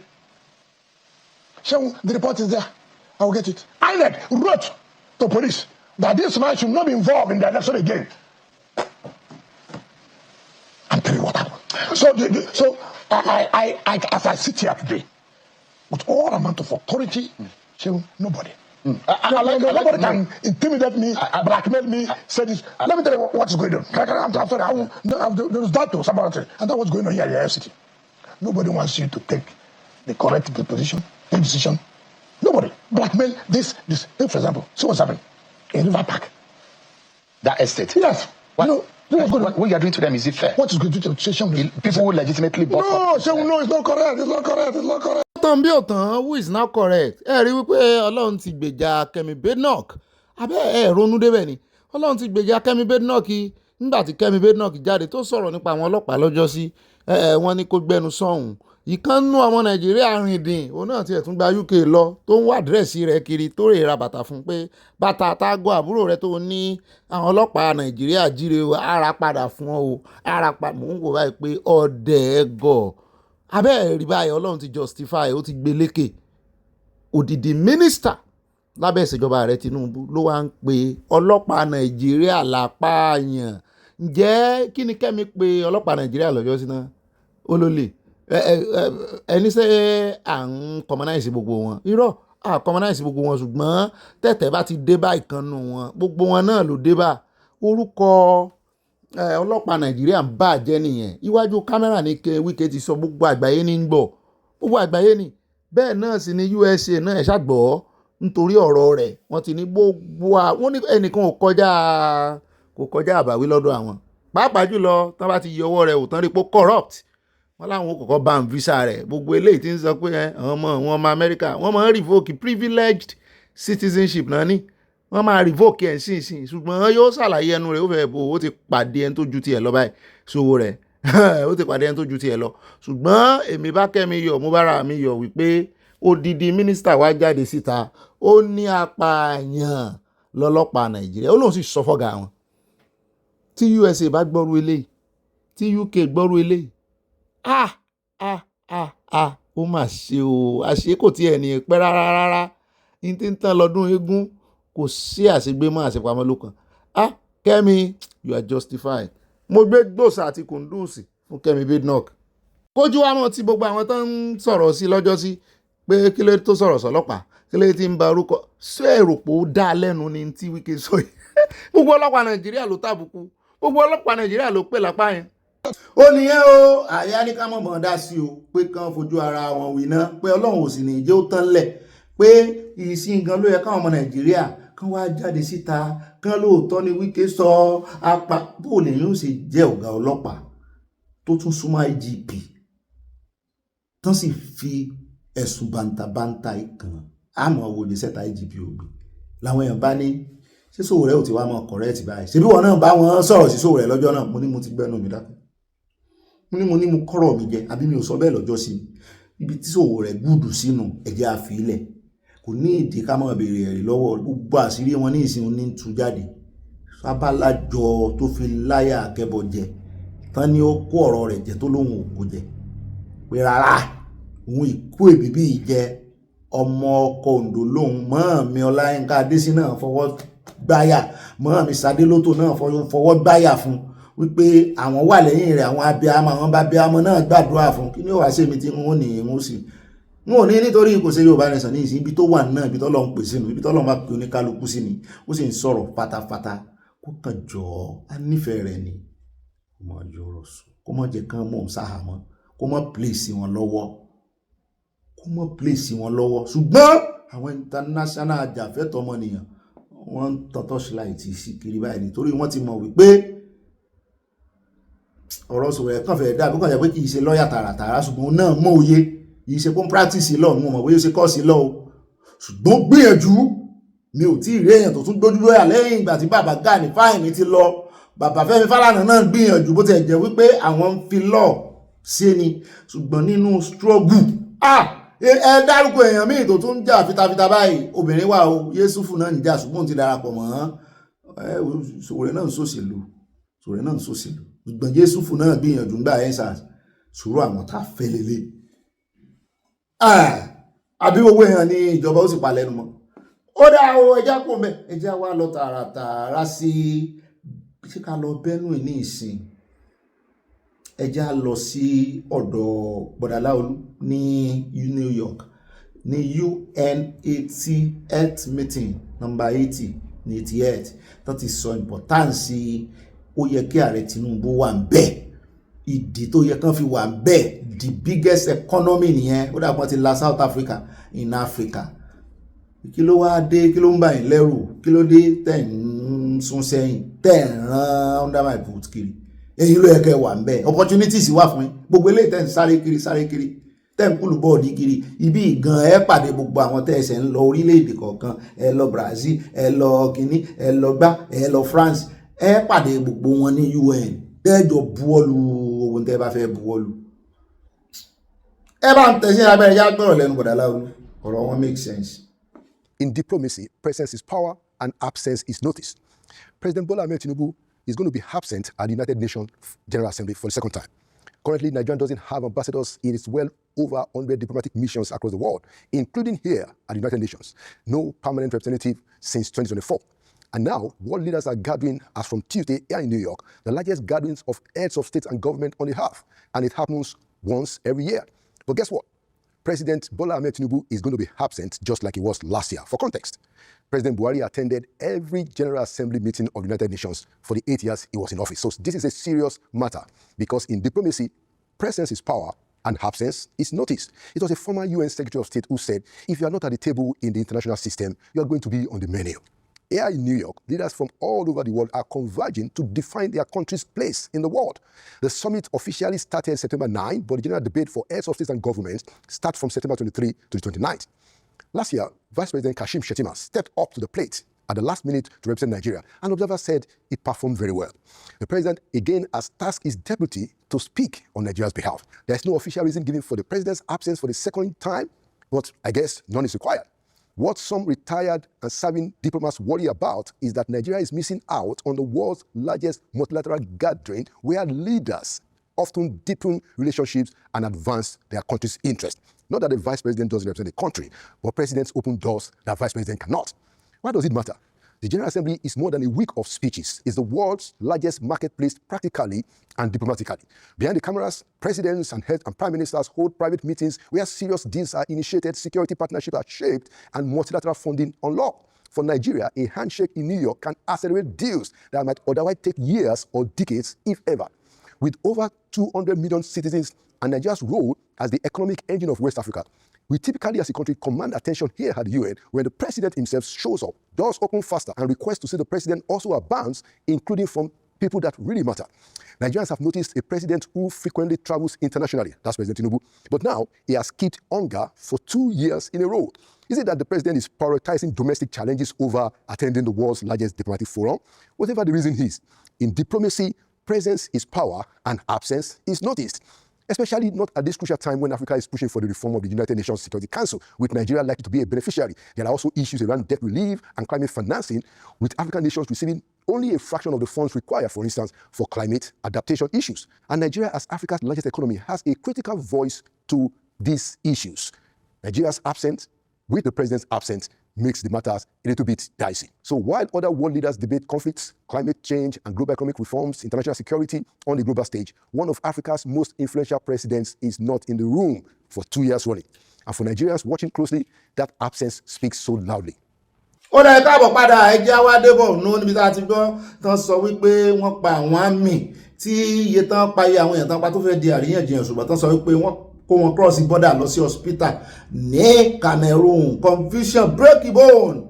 Wọ́n ní double wàhálà for deady body over the exact number iye àwọn military casualty tí àwọn terrorists pa ó ní Borno. Wọ́n ní 152 task force battalion ní Banki ní border tó wà láàrin Bama local government area of Borno. Wọ́n níbẹ̀ ló ti ṣẹlẹ̀ o. Wọ́n ní ọ̀pọ̀lọpọ̀ àwọn aráàlú civilian torí kó yọ ni wọ́n ti evacuate tán ti kó lọ sí Mora ní Cameroon. Wọ́n bẹ́sẹ̀ wọn sọ̀rọ̀. Wọ́n ní ọ̀pọ̀lọpọ̀ wọn tí ìbọn bá wọ́n ní wọ́n ti ń gba treatment lọ́wọ́lọ́wọ́ o. Wọ́n wá nígbà tí ìṣẹ̀lẹ̀ tó ṣẹlẹ̀ ní ọjọ́ Thursday, wọ́n ní tó ṣẹlẹ̀ lálẹ́ ọjọ́bọ̀ tó kọjá yìí, wọ́n ní àwọn 5 ló kú nínú àwọn civilian. Wọ́n nílé yìí ó wà lára àwọn ìṣẹ̀lẹ̀ láabi ìṣẹ̀lẹ̀ burúkú tó gbóná tó ṣẹlẹ̀ ní Bama local government. Wọ́n ní including the recent Daramaja attack tíbi tí àwọn 63 ti kú. Àwọn ògbọ́n yẹn o. Recent attack ní okay agbe ní Benue táwọn 63 ti kú. Defense headquarter spokesman agbẹnusọ iléeṣẹ́ headquarter defense, wọ́n ní Major General Marcus Kangi ó confirm attack yìí ṣùgbọ́n sọ wípé sójà ẹ̀yọ kan ló kú. Ó ní it is true that our troops had encounter with the terrorists insurgents at Banki. Ó ní ṣùgbọ́n èèyàn kan ló kú. Olódà ẹ̀mí èèyàn kan ó ṣe iyebíye lójú àwọn aráàlú mi. Ó tí èèyàn kan kò sí èèyàn kan ẹ̀mí ò láàrọ̀ ṣùgbọ́n àwọn locals information di a mọ̀ pé ojú bá ń lọ. Láwọn ti fi atẹ́lẹ̀ wípé àwọn ò kì í fẹ́ fi information pé àwọn kú nítorí àwọn káwọn ọ̀tá wọn mọ̀ bá wò gẹ́gẹ́ bí ẹni wípé wọ́n ń lùsì sọ́wọ́ àwọn ẹjẹ́ kó ń bẹ̀wọ̀ ẹjẹ́ àdọ́dọ̀ ti Kwakwanso níbi tó ti ń pè lálábọ̀dé. Àwọn èèyàn lálábọ̀dé ní Kwakwanso pé àwọn ti mọ̀ kó sì máa ṣílẹ̀kùn fún ẹgbẹ́ APC. Àyá ló sọ bẹ́ẹ̀. Mo ní Àyá kí ló rí? Ó ní òun ló sílẹ̀kùn fún lè. Mo láàyá ta ló lè. Ó ní ọ̀gá mi ó ṣe mistake ni ó lóun fẹ́ sọ pé òun ló sílẹ̀kùn fún ẹgbẹ́ APC pé ṣe bó ti lóhùn ò ní bọ́n ṣe bó ń jáde síta gbangba ó ń criticize wọn kí ló wá dé. Mo ní bóyá ó fẹ́ gba ipò under my boot. Wọ́n ti settle wọ́n ti fòun settle wọ́n fẹ́ lò láti fi settle scores nìyẹn. Àwọn tí ń tẹ̀lé kiri àbí bóun náà bá sì ti di vice president bóyá òun làárẹ̀ Tinubu fẹ́ lò muslim ticket náà tó fẹ́ lò yẹn o àti ìmọ̀ a kàn ń ṣe àyọnu sọ ni o tí ó kàn wá ẹ bá ń tẹ̀sí ilé agbára ẹjẹ́ àgbọ́ lẹ́nu àwọn tó yeye lórí ọ̀rọ̀ yìí. And inclusion. A defection for Senator Kwankwaso at this time is a fait accompli. I think APC leaders from 44 local governments came to meet with him, to meet with the lion of the savannah. There is no doubt that Kwankwaso, I think I may not be mistaken if I say he's one of the most formidable political figures, after the exit. He's a movement. Yes, after the exit of, former President Buhari. Because that vacuum was there, but I think he is best placed to fill that vacuum. He's a charismatic leader. Okay. He has been on the political terrain since 1989 when he formed the People's Front And he has been consistent, in terms of controlling his, structure and ensuring that it makes a lot of impact. In the last gubernatorial election, he came fourth for a party that established only in 2022, barely 1 year before the presidential election. So there's no doubt that Kwan Council today is a knight of the Northwest. I think maybe, it's the Kaduna State governor is competing with him now. But I think traditionally, Kwan Council is the lion of that area. So I think if the APC can successfully win him to his side, that would be a big plus. It's like when you want to catch fish, you have been using the normal, bait. This time around, you are going to catch a crocodile. So you need, is either the crocodile drags you into the river, or so you need some tact to be able to bring out the crocodile from the river. So I think it is a huge step taken by the APC, and I believe it's been on for the past 2 years. I think the president recognizes his influence, his power in that area. If the APC can succeed in bringing him to his fold, I can tell you that it's going to be the last, it's going to be the end of opposition in the North. And I think himself is also being careful, because he has suffered a lot of betrayal, though he also has been accused of betraying people. That's normal with politics. He was in APC, he was in PDP, AMP, and all that. But I think now, most likely, that visit, a lot of shadow bossing must have preceded, the meeting that took place in Kano.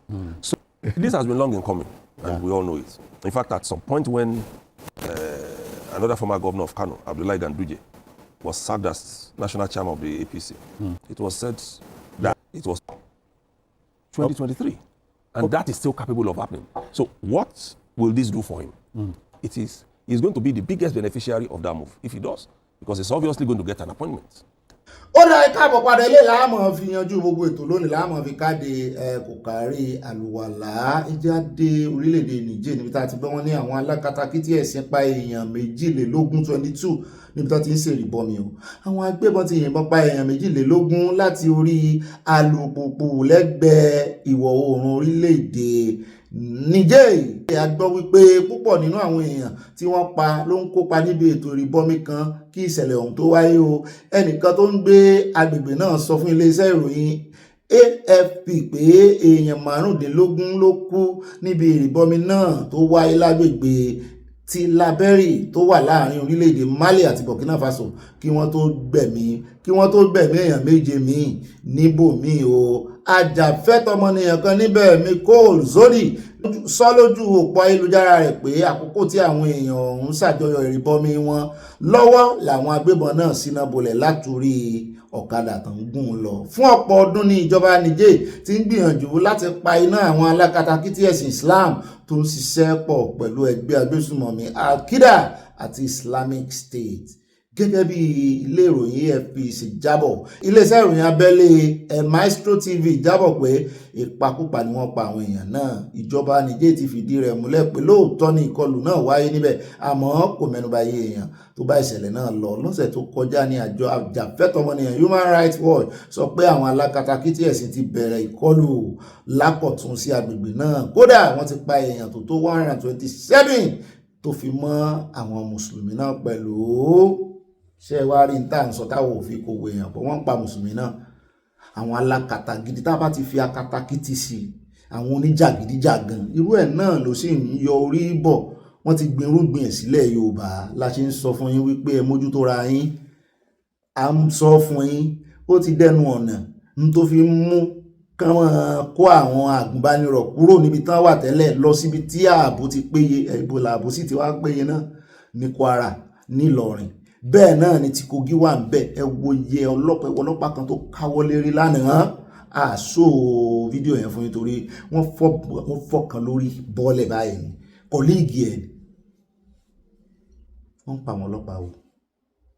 Ariwo tí Sunday Igboho ń parí bẹ́ẹ̀ làwọn àfáà kan ò ran ìgbìyànjú lọ́wọ́ ńlẹ̀ Yorùbá. Mo rò pé àwọn ọba yìí náà ń rí ilé tí kọjá ó ń bọ̀ àwọn láńdẹ́ẹ̀dẹ́ o. Ẹ lè fà wọ́n mú àwọn eléyìí o. Kíjọba náà sì tètè gbégbèsè lórí state police. Wọ́n rí sẹ́sẹ̀ gbogbo ẹ̀yin tẹ́ ń bẹ̀rù pé àwọn gómìnà lè lò wọ́n bí iṣẹ́ bá pọ̀ ńlẹ̀. Ṣé gómìnà wà máa lò wọ́n fún politics? Kán tiẹ̀ sòfin ara òfin tí ó fi dá wọn lẹ̀ tán fẹ́ fi dá wọn lẹ̀ pé wọ́n gbọ́dọ̀ dá sí politics kí gbogbo ayé sì mọ̀ wọ́n dá yín lẹ̀ fún ètò ààbò nìkan ni ẹ mọ́rẹ̀ ìbọn yọjú sí politics wọ́n gbọ́dọ̀ rí yín nídìí politics ètò ààbò ẹ mọ́ sì gbé báàgì fún ìyàwó olóṣèlú kankan